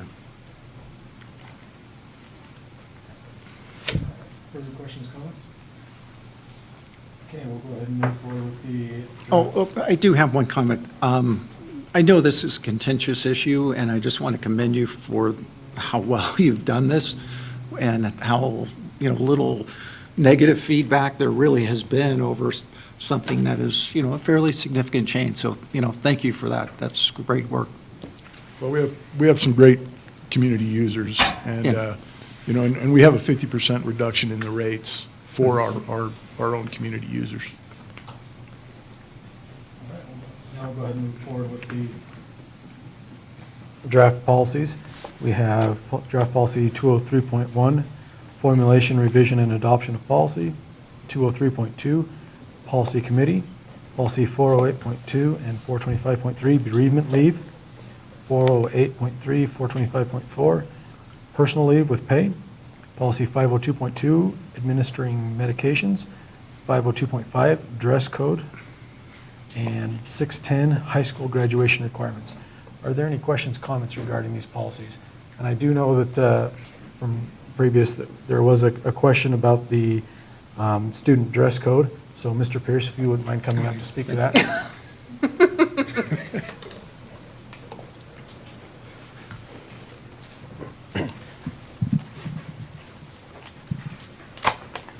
I will do my darndest. And apparently I'm going to yell at you at the same time. We won't let you. Yeah. Sorry. What's the volume there? The question, if I recall correctly, was the concerns brought up in the student board liaison report.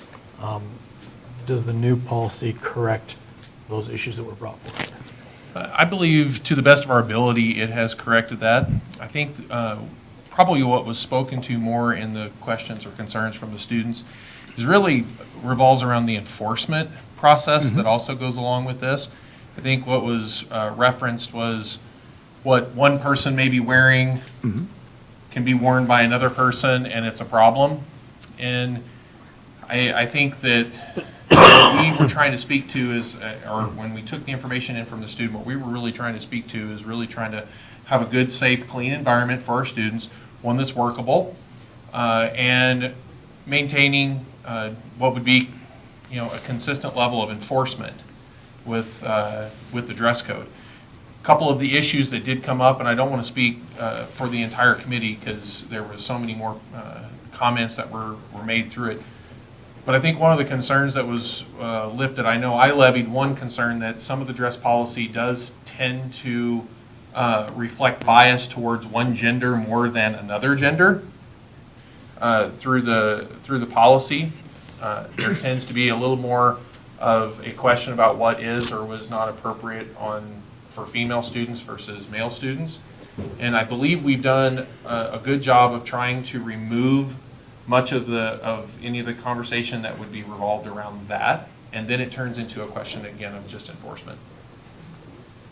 Trustee Mandeville. I did notice that, having read the policy, I think when my daughter first went into middle school, and reading this, that genderedness or gendered language or referencing one or the other has largely been removed, and I really quite appreciate that. That it's like, here's a policy for all of our students. And I thought that was quite a good improvement. I guess a couple of questions. And you and I spoke when I did my meet and greet there. Thank you for that. Did the students, have they had the opportunity to review this themselves, provide feedback? That was one of the stipulations that we had through the policy, was getting it back, or at the policy committee level, was getting it back to our students and letting them have that input. As a matter of fact, this evening, that was largely shared from the high school from Wood River High School standpoint towards that policy, and to be a part of their input.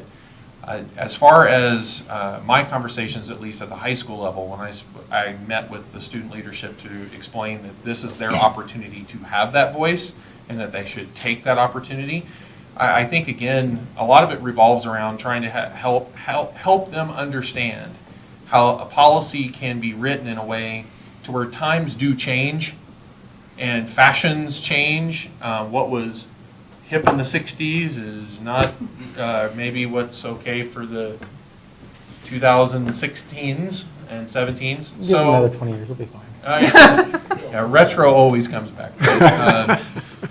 But I think, again, the input that they were able to give to it and the conversations I know that I held with my students, and I feel like it was brought forward in a similar fashion, was helping them understand that the policy is not to be written so specific to a style of garment or anything of that nature. It's more or less trying to stick to the principles, and I believe they are still a part. And I don't have it in front of me, so I apologize. I'm looking behind. That the ideas of it still is that the objectives or the purpose of the policy is to keep a safe and orderly environment.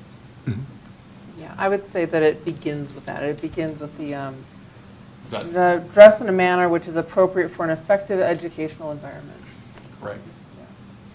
Was there a different version of this? Because I thought the version I had seen previously was allowing headwear, baseball caps, basically.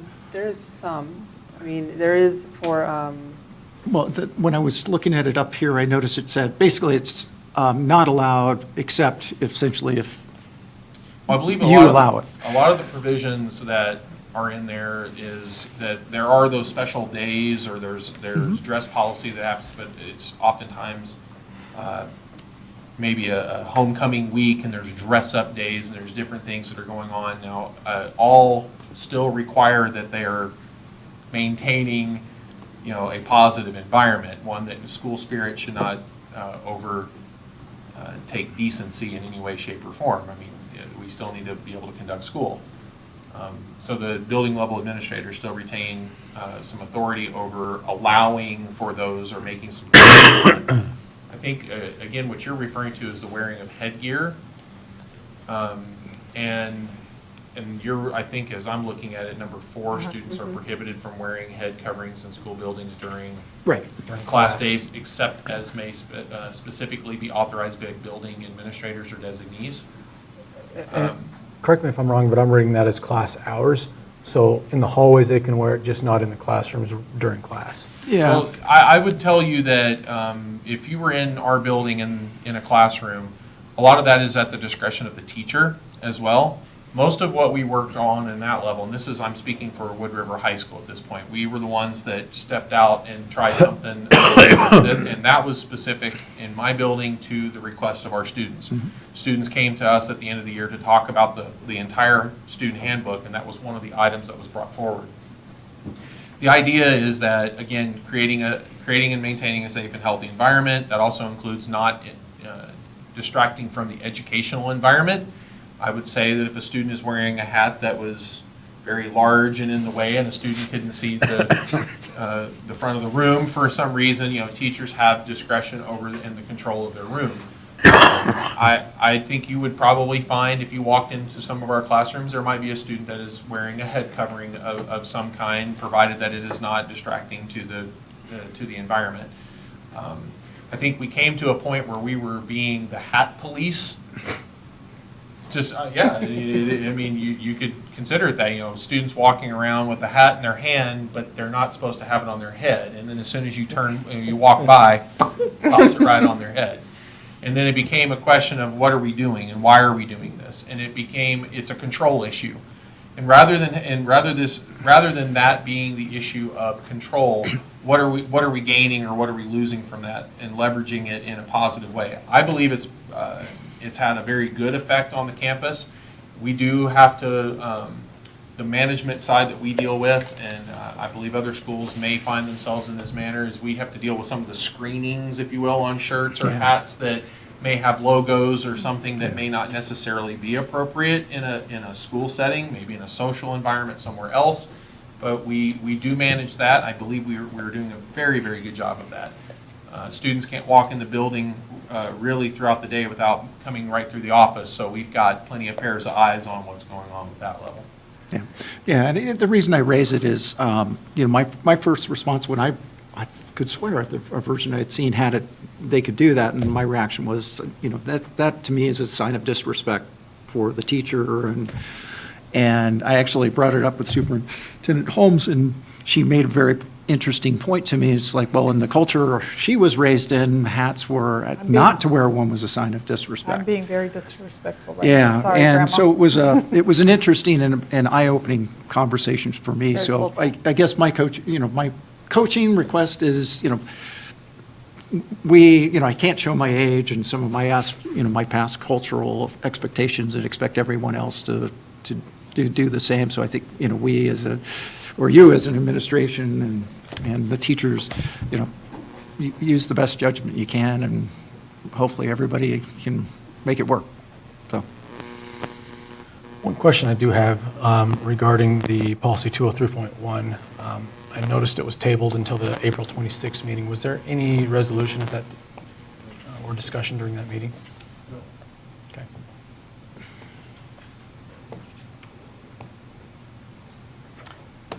Dr. Holmes. I just want to point out that the comments earlier from the Wood River High School students about the restrictions on wearing tight-fitting clothes, so that the tights that are so are popular and those kinds of things, that's gone. The end of fingertip length is gone. It's just keep the important parts covered is the way it's now, worded. So some of those things that the students it actually says, students are prohibited from wearing clothing which reveals the student's breast, abdomen, or buttocks. So, rather than trying to measure with fingertips, and some of those things that the students found very restrictive are gone. Well, I would also say that I think we're also trying to say at the same time that we want to, as the people who are monitoring, if you will, we also want to show some respect along the way with the dress policy with the students. So, rather than it being a policy that demeans a student in any way, we're trying to, at the same time, make sure that while we're maintaining that quality in the classroom and in our buildings, it's not something that we're seeking out to demean a student. Right. Any further questions, comments? As the father of 2 teenage girls, I appreciate what you've done. Thank you, sir. You're welcome. All right. Next up is, under new business, we have the K-12 instructional Chairman? technology materials adoption. Just really quickly on policy, forgive me, I did want to mention on bereavement leave, there has been discussion during teacher negotiations about bereavement leave, and I don't know, is it appropriate to talk about what we've tentatively agreed to? It was an open meeting. Yeah, so we've tentatively agreed to the teacher interest-based bargaining group team has tentatively agreed to adding an additional bereavement day that will, our tentative agreement will come to the board, I believe, by the June meeting. So I just wanted to mention that is within the teacher bargaining group, we have tentatively agreed to increasing bereavement leave to 5 days instead of 4. And since since our policy is before us, I just thought I'd bring that up and mention it since this is on the table for action tonight. Should we leave that one off and wait till we come to resolution on the fact it will be 5 instead of 4? Yeah, it's a. I would clarify, when you look at the policy, it says certified employees refer to the agreement between the Blaine County School District and the association. So there's space there. So this policy, the policy is written, really pertains to your classified folks, and then you could revise that policy at a later date if you wanted to match it up. But your non-certifieds are not involved in the negotiation process. So the certified will be in the master agreement, and the classified would be in policy. Yeah. I got it, so it's good. Yeah, and the reason I bring it up is if we want to have them to be the same or similar. That's the reason I bring it up. I think it's your choice. Right. So sorry to make you sit there and wait. But can I say, speaking of reducing computer labs, we're talking about more elementary than anything else right now, but listen to what they have to say here. Because I would like to blow those things up in the elementary school. So we have provided you with a detailed report about the 2 years' worth of work from our Instructional Technology Committee. I want to thank all those members who have invested 2 years of their time and emotion and attention to this task. 2 of our committee members, Teresa and Paul, are here tonight to help co-present this information. I'm just going to provide you with a brief summary tonight, talking on 4 particular points: curriculum, program improvements and decisions. We're going to be making our materials and equipment requests, and then we're going to provide you with a sensory experience in virtual reality, so you can see how engaging that can be for our students. So when we think about instructional technology, I want you to think about where is that in our curriculum. If you think about students learning computer skills, taking computer applications classes, any computer science related classes, and you've heard tonight career and technical education, some of those courses integrate technology into that, throughout that content. Here are some of the highlights of the instructional technology curriculum adoption. In anticipation of the State Department of Education computer science standards, which will be coming out next year, we've adopted the 2016 ISTE standards, and that's the International Society for Technology and Education. We've adopted those standards as the framework of the curriculum. We've also reimagined the role of the Computer Lab Parapro with a new job description and a new job title. They're now instructional technology specialists. We've enhanced the instructional technology throughout the curriculum by taking it out to the classroom instead of drop-in labs. So that's a major change in the vision. Then we've also increased the offerings in computer science across all grade levels at all schools, and we have aligned the current offerings to the computer science standards. And again, a lot of that, that was just a summary of some very detailed information in your report. As far as our materials and equipment requests, on page 5 and 6 of our report, we just provide a detailed description and a rationale for why we are requesting these particular items, as well as the guiding principles for which we ran through any purchasing considerations. There are 2 items that we are looking to use plant facilities levy funds to support. The first of which is a virtual reality tools called Google Expedition Kits that you're going to experience tonight, making sure that students have access to this powerful and engaging learning experience. We are continuing to invest in our Chromebook initiative so that we can support a mobile model of tech integration. And the evolution of these devices have really been quite quick. And this actually is turns into a tablet. Latest Chromebook model. So it can be a touch, it can be a pad, a tablet, and it will take Android apps. And then it also is a standard Chromebook. So it's got versatility, durability, and we're including a 4-year warranty on those. So those 2 particular items, as far as the number, we need a Chromebook cart at each of our elementary schools so that we can take the technology to the students rather than the drop-in lab model that we've been using. We can take it across any kind of environment. And just to note, based on a comment made by Trustee Garrison earlier, we do not have one-to-one initiatives at the elementary school, so this is going to actually, again, bring devices into the hands of students so that they can use them while they're learning, rather than waiting to use computers to learn. We have digital cameras on our request. That's based on a school-by-school, based on what they currently have, so that we can reinforce our digital media, publications, and communication aspects for our curriculum. There are 2 areas of curriculum that we want to create as our core curriculum right now. Code.org has free curriculum. You just have to pay for the professional development, and that's that $500 fee, and we're getting that scheduled for this fall for our instructional technology specialists.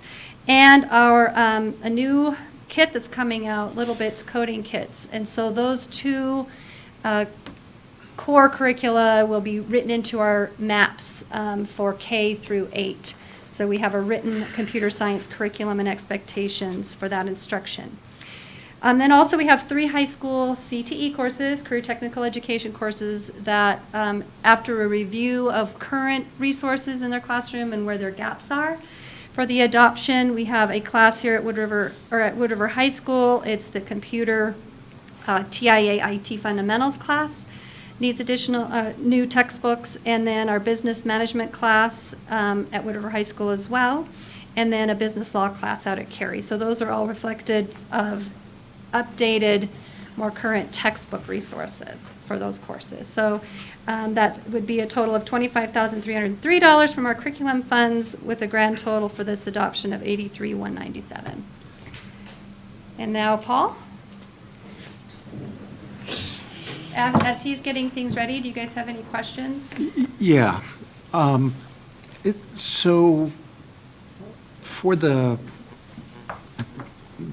I'm just trying to get the naming convention here, the Google Expedition Kits that you're going to build yourself. Yes, we're going to build it at a lower cost. How will those actually be distributed and used across all of the campuses?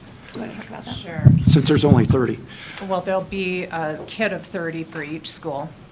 And then the instructional technology specialist will take it out to the classroom and help the teacher with a lesson. Or Paul has been doing a lot of these, and many of our teachers now are able to take the kit and do it on their own. So I'm just, I'm looking at the budget line item, and it's $8,400 for what I thought was just 30 of these devices. One for each school, so that's 30 6 per school sets. for Yes, $8,400?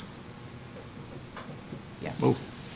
Yeah, it was considerably more to actually buy the Google Expedition Oh, yeah. kits. That was the cost for one kit if Yeah. we bought it. Right. Yeah, they're running around $9,000. And you did note that we will be doing a old cell phone drive in order to make those functional.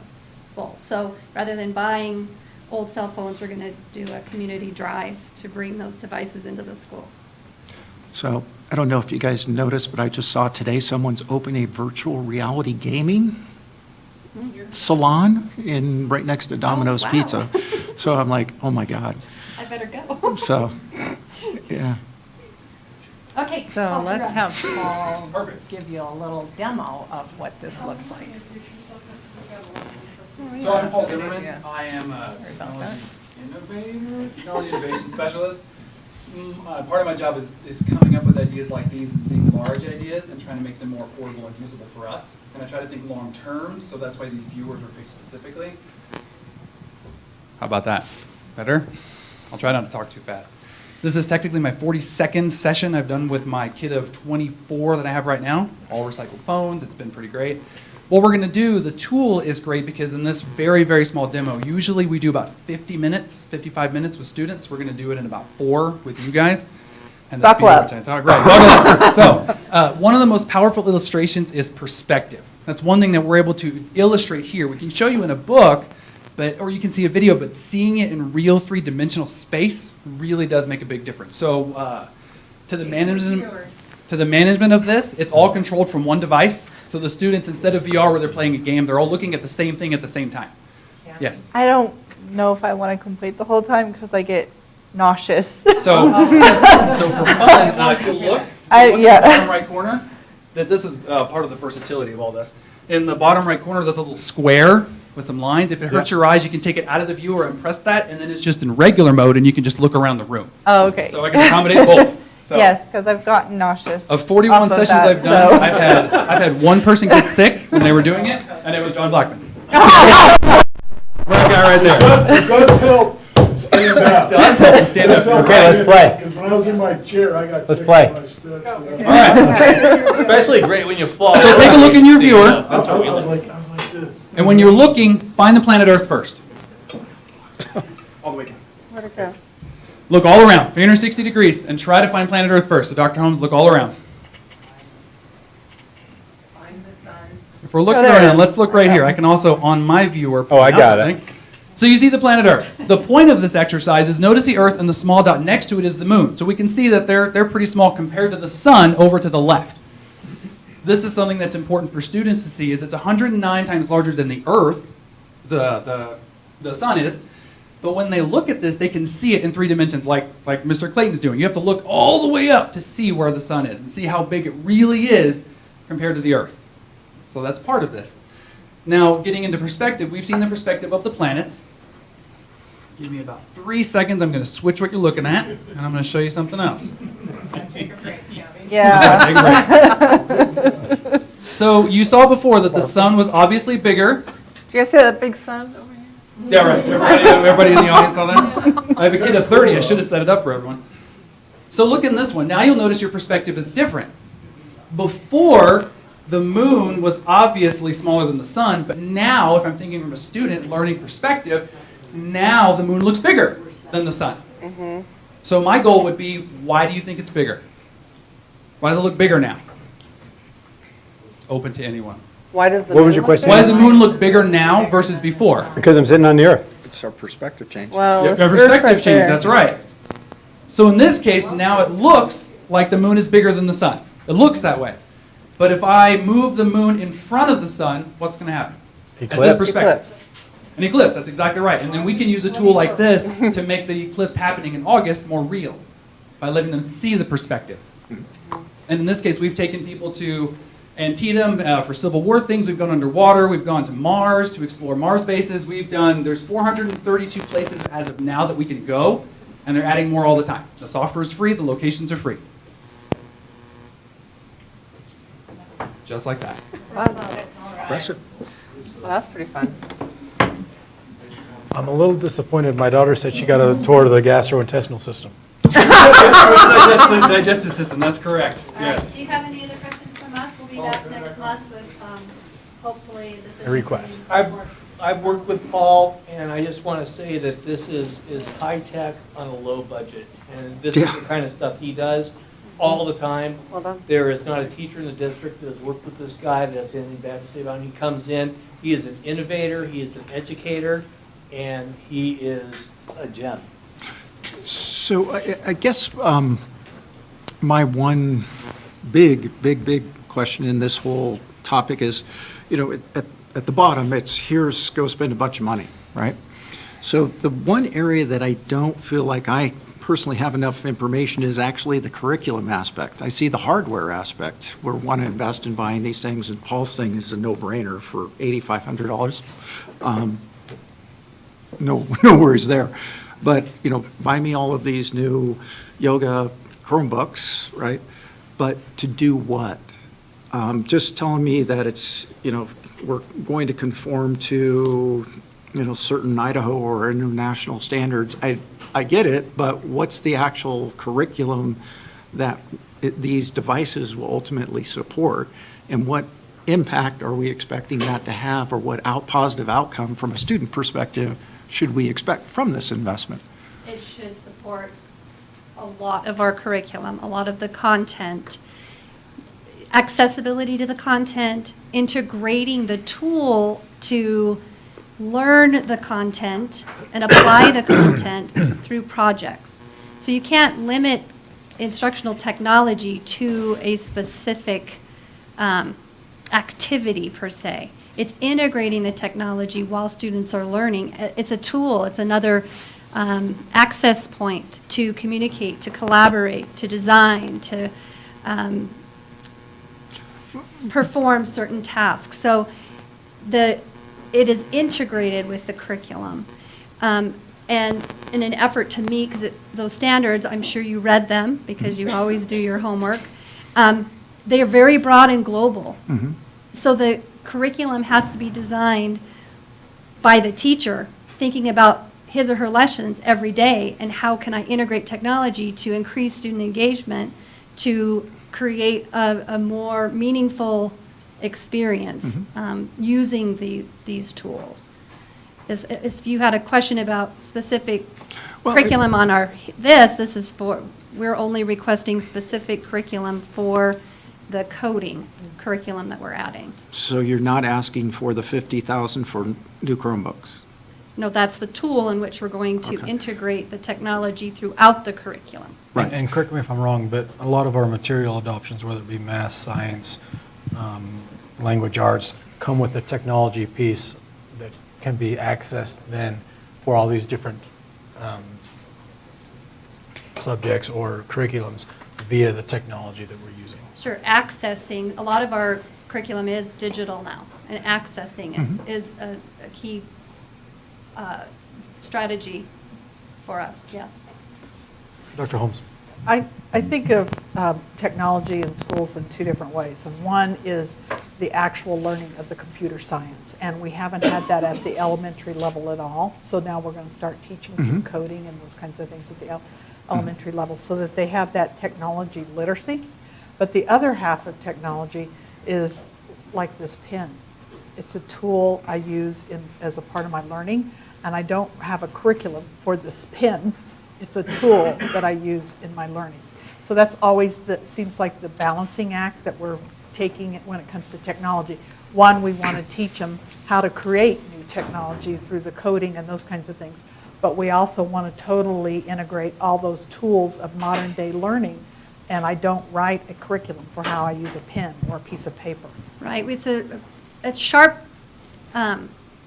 change from what the last adoption was, and that was very much a skill-based checklist kind of thing. Can they drag and drop? Can they insert a photo? Can they, and it became very that. Oh, let me teach you this. Here's how you do it. Yes, students need to learn how to do these specific things, but they're going to be learning that in an authentic, very rigorous and engaging learning experience. Rather than kind of an artificial, here it is, here's how you do it, can you do it, let me see, okay, yes, you've mastered that. Which is actually in keeping with our overall curriculum. We've gone away from specific skills types of learning to more critical thinking and problem solving throughout our curriculum, regardless of the content or the subject. Yeah, I guess where again, 30 years in this area and working with schools, specifically this area, and I was the hardware guy, right? So I loved it when, hey, 50,000 and whatever, Chromebooks, laptops, you name it. My problem with the pen example is that if we're buying pens, but the direction of, learning is, online, then why did I buy the pens, right? And so where I'm struggling is not specifically with 50,000 on Chromebooks or Chromebooks overall, although especially at the elementary level, fine. Where I'm struggling is help me understand how Chromebooks are the right vehicle for addressing what the goals are, right, that you have. Why the blue pin instead of the black pin? Right, or, should it be a keyboard, or, why does it have to be a yoga? Because I know the cost of those things, and those are not inexpensive, right? Those are some of the most expensive Chromebooks you can buy are the yogas because of the flip aspect to them.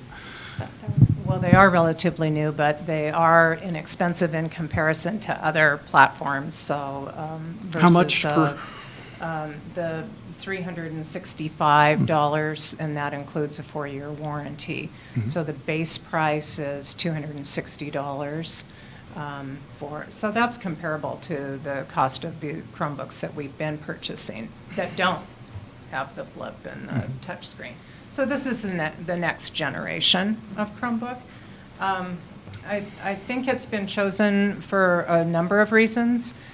Durability is certainly a big factor. That we all have kids. We know how some things maybe take a beating, equipment does, so that's a factor. Serviceability, that we're able to repair them in-house when they do break or get damaged. We do pride ourselves in that. We have about a 24-hour turnaround time to get it back to the school. But also it's a tool, so it has the various components that we're looking for to be able to access the online curriculum, to use tools like this as a Sketchpad. So it goes beyond just the Google platform in being able to use various applications. Office 365, but really the key point now is we're moving away from, as Angie said, the going to the computer lab and learning how to do a certain function in the software. Now we're moving towards problem-based projects and activities in the classroom, and this then is just a tool that they'll use to investigate, research, communicate with peers, communicate with other students and teachers in the educational community. Yeah, so, That helps. so thank you for that. One last question, and Paul's still here. So, because you guys let me sit in one of your sessions, so thank you for that. One of the, another concern I have is saying that we're going to provide this tool to the teachers, and they're going to figure out how to integrate it into their curriculum, right? And, as Paul just demonstrated, an incredible example of a very powerful way it can be done. And I think it's, we can't expect teachers to do what Paul can do, right? And as I understand it, we only have one Paul. So, Actually.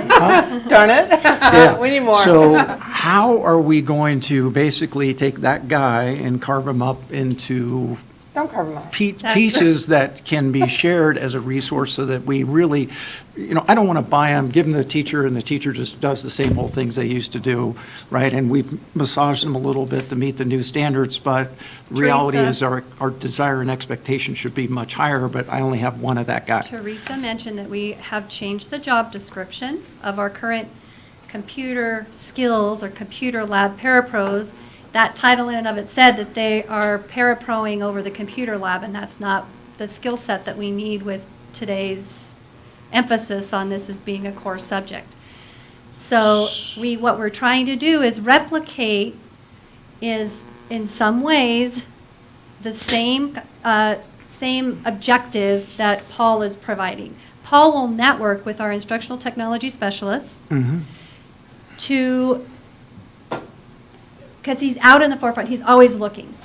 He is going to help equip our instructional technology specialists, and the new role of those instructional technology specialists is to network with teachers and help them co-plan lessons, co-teach lessons, and also provide that additional brain on how, okay, we want to do a unit on the solar system and we want to see what the distance is, what kind of technology can we use to integrate that? So is there a budget component specifically? It's one thing to change a person's title, right? But the key word or phrase you used was skill set, right? And there's only one so far that I've found of that particular skill set, which is probably more than what you need. But I'm not comfortable that the current people in those roles have the skill sets necessary. So my question is there a professional development aspect to this budget request? Yes. Because I don't see it listed here, and in my opinion, to get what you currently have to where you want them to go, is that's a significant investment that needs to be very, very well thought out, and it can't be just, well, Paul's going to help, because that's... We believe we've thought it out well. We have they're going to a hack boot camp sponsored by NNU over the summer to learn about integrating technology and creative ways to make sure that it becomes a part of the instruction. We also have coding workshops in the fall to learn that specific content, approaches to teaching that. And in your report, it also stated that through attrition, we know that the demand for this it's a high-level skill set to be able to be a capacity builder in your building, and that's what this position is. You talked about, it's capacity building with teachers, is that over time, that position will become certified and a licensed teacher will take over those responsibilities. But currently, we want to empower and educate and encourage our current people who have some great foundational skills to help be those capacity builders as instructional technology specialists in their buildings. One last question, and this one's directed at Paul, so if I could... Oh, you can leave the backpack on, that's fine.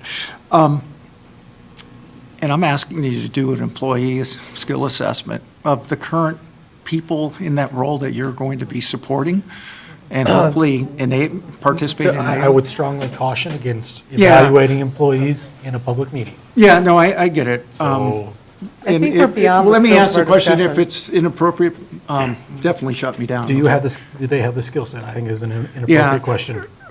Yeah, exactly. Do they have the foundational skills to make this transformation successfully? And is that, if it's out of bounds? I'd like our chairman to talk about that. If you would. Here's my concern. Evaluating personnel in an open public meeting. Yeah, that's fair. Is not okay. Yeah, so my basic worry is I don't want to, just spend money for spending money unless we have a program a comprehensive program, including the enabling of, hopefully the current employees to be able to deliver the services that we expect out of, this investment, right? That's my, what I'm hoping for. I would just say that our curriculum director has been with our district for quite some time and knows our staff and knows what they're capable of and knows where they can go. And I have confidence in our curriculum director that if she says we can make this happen, that we can. All right. With no further questions, we'll go ahead and, move forward with the Blaine County draft policies. Thank you for your presentation. Yeah, thank you. Policy 418.1, 427.4, investigating and reporting suspected child abuse, abandonment, or neglect. Policy 502.7, student suicide prevention, and policy 602.2, student fees. Are there any questions, comments regarding these? Once again, this is a first touch on these policies, and those will be coming around for decisions later on, in later months.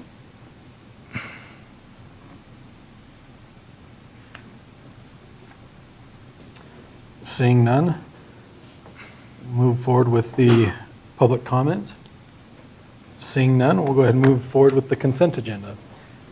On the consent agenda, we have consideration of minutes, regular April 11th board meeting, special April 21st board meeting, special April 27th board meeting, acceptance of monthly financial report, payment of bills, application for study travel by student group Carey 6th grade class under the direction of Ms. Susan Kuhn, and the consideration of personnel exiting and entering. And Ms. LaChance, would you mind sharing that? Sure.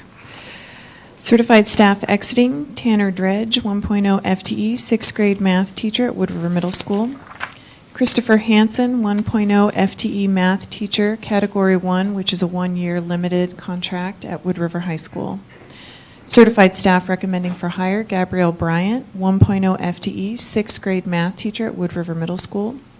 Kevin Quaderer, 1.0 FTE, 6th grade math and science teacher at Hemingway. Christopher Hansen, 1.0 FTE math teacher at Wood River High School. Classified non-certified staff exiting, Paul Morgenthaler, bus driver with transportation, retiring August 31st, 2017. Oof. Say it again? Yeah.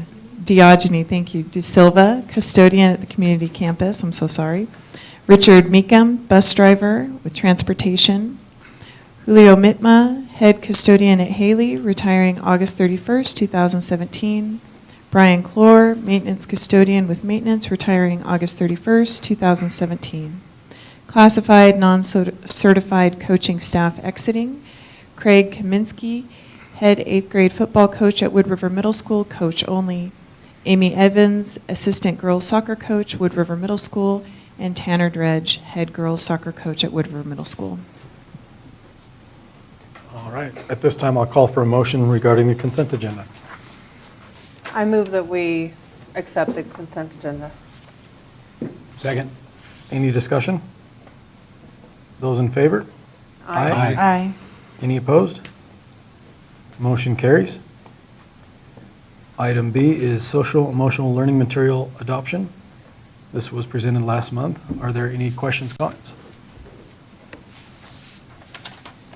Then at this time, I'll go ahead and call for a motion.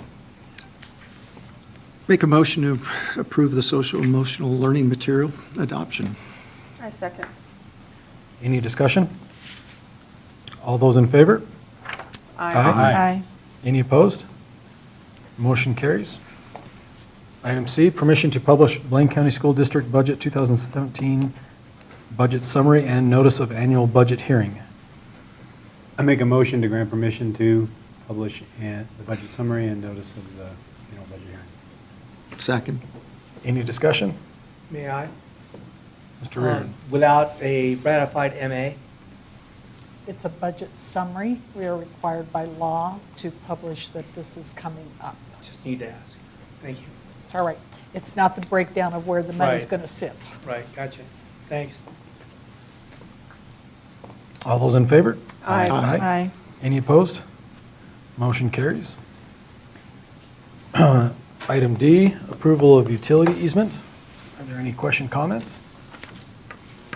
Trustee Mandeville. This is the first time we're seeing it, but it needs to get approved quickly, I take it. That would be their desire. Right. Superintendent Holmes, if you would just give a brief overview so that people watching understand what this is. Okay, I'm going to ask Mr. Royal to come up and address this because he's actually been involved in the conversation more than I have. However, it is Idaho Gas that is, or Intermountain Gas that is asking for this easement, and they have worked with Mr. Royal. The first place where they wanted the easement and where we currently have utilities running through Hemingway was not our choice. And so Mr. Royal worked with them to get them to move it to a much better location. So we want to expand upon what you did to get that in a better location and a safer location.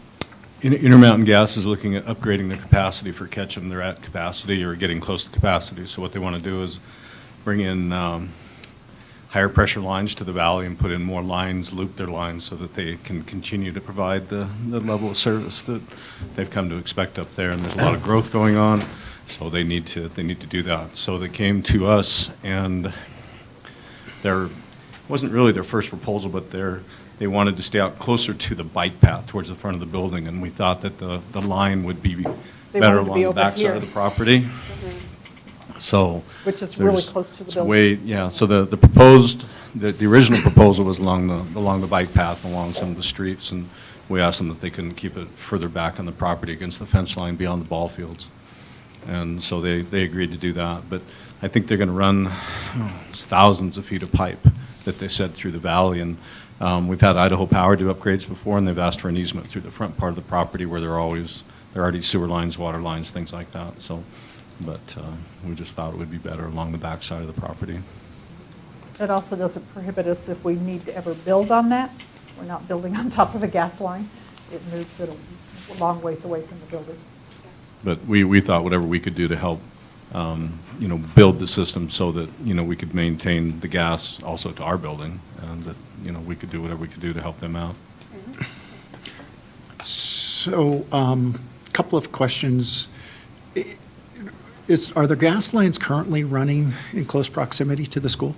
There's a gas line running into the building that comes in from the bike But I mean, path. major supply line. Not that I know. There are lines that run all over town, so I could get a map from them and they could show where they are.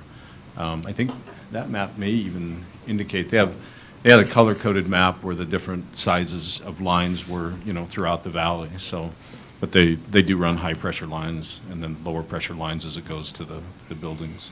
So. Okay.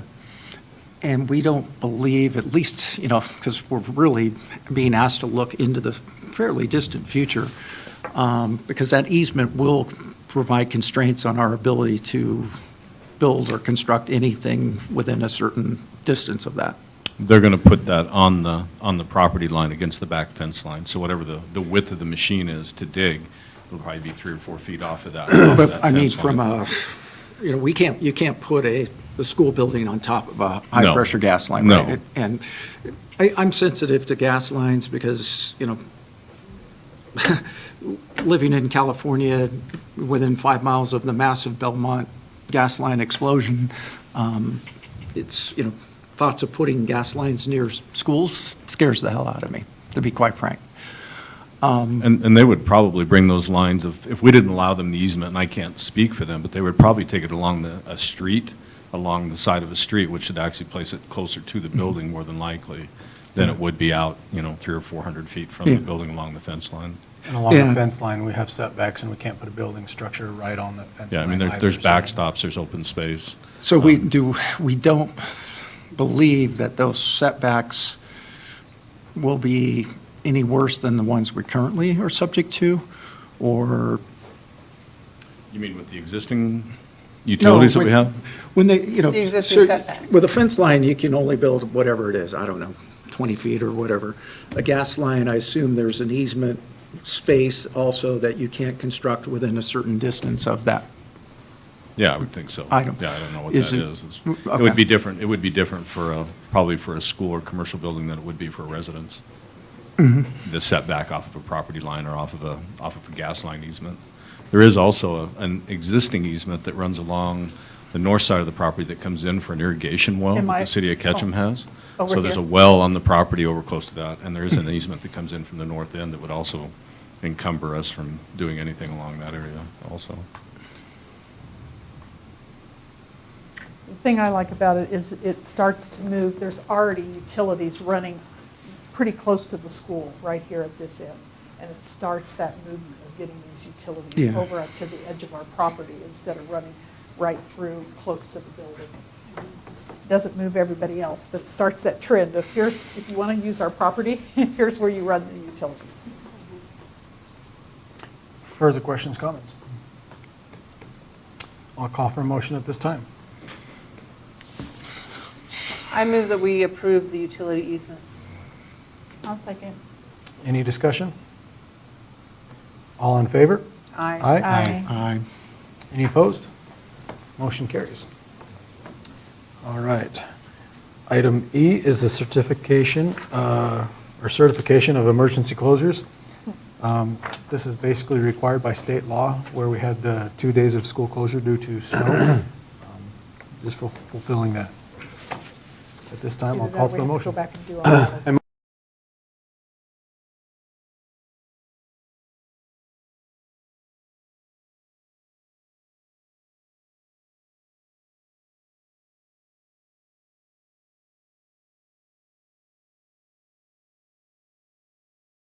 All right.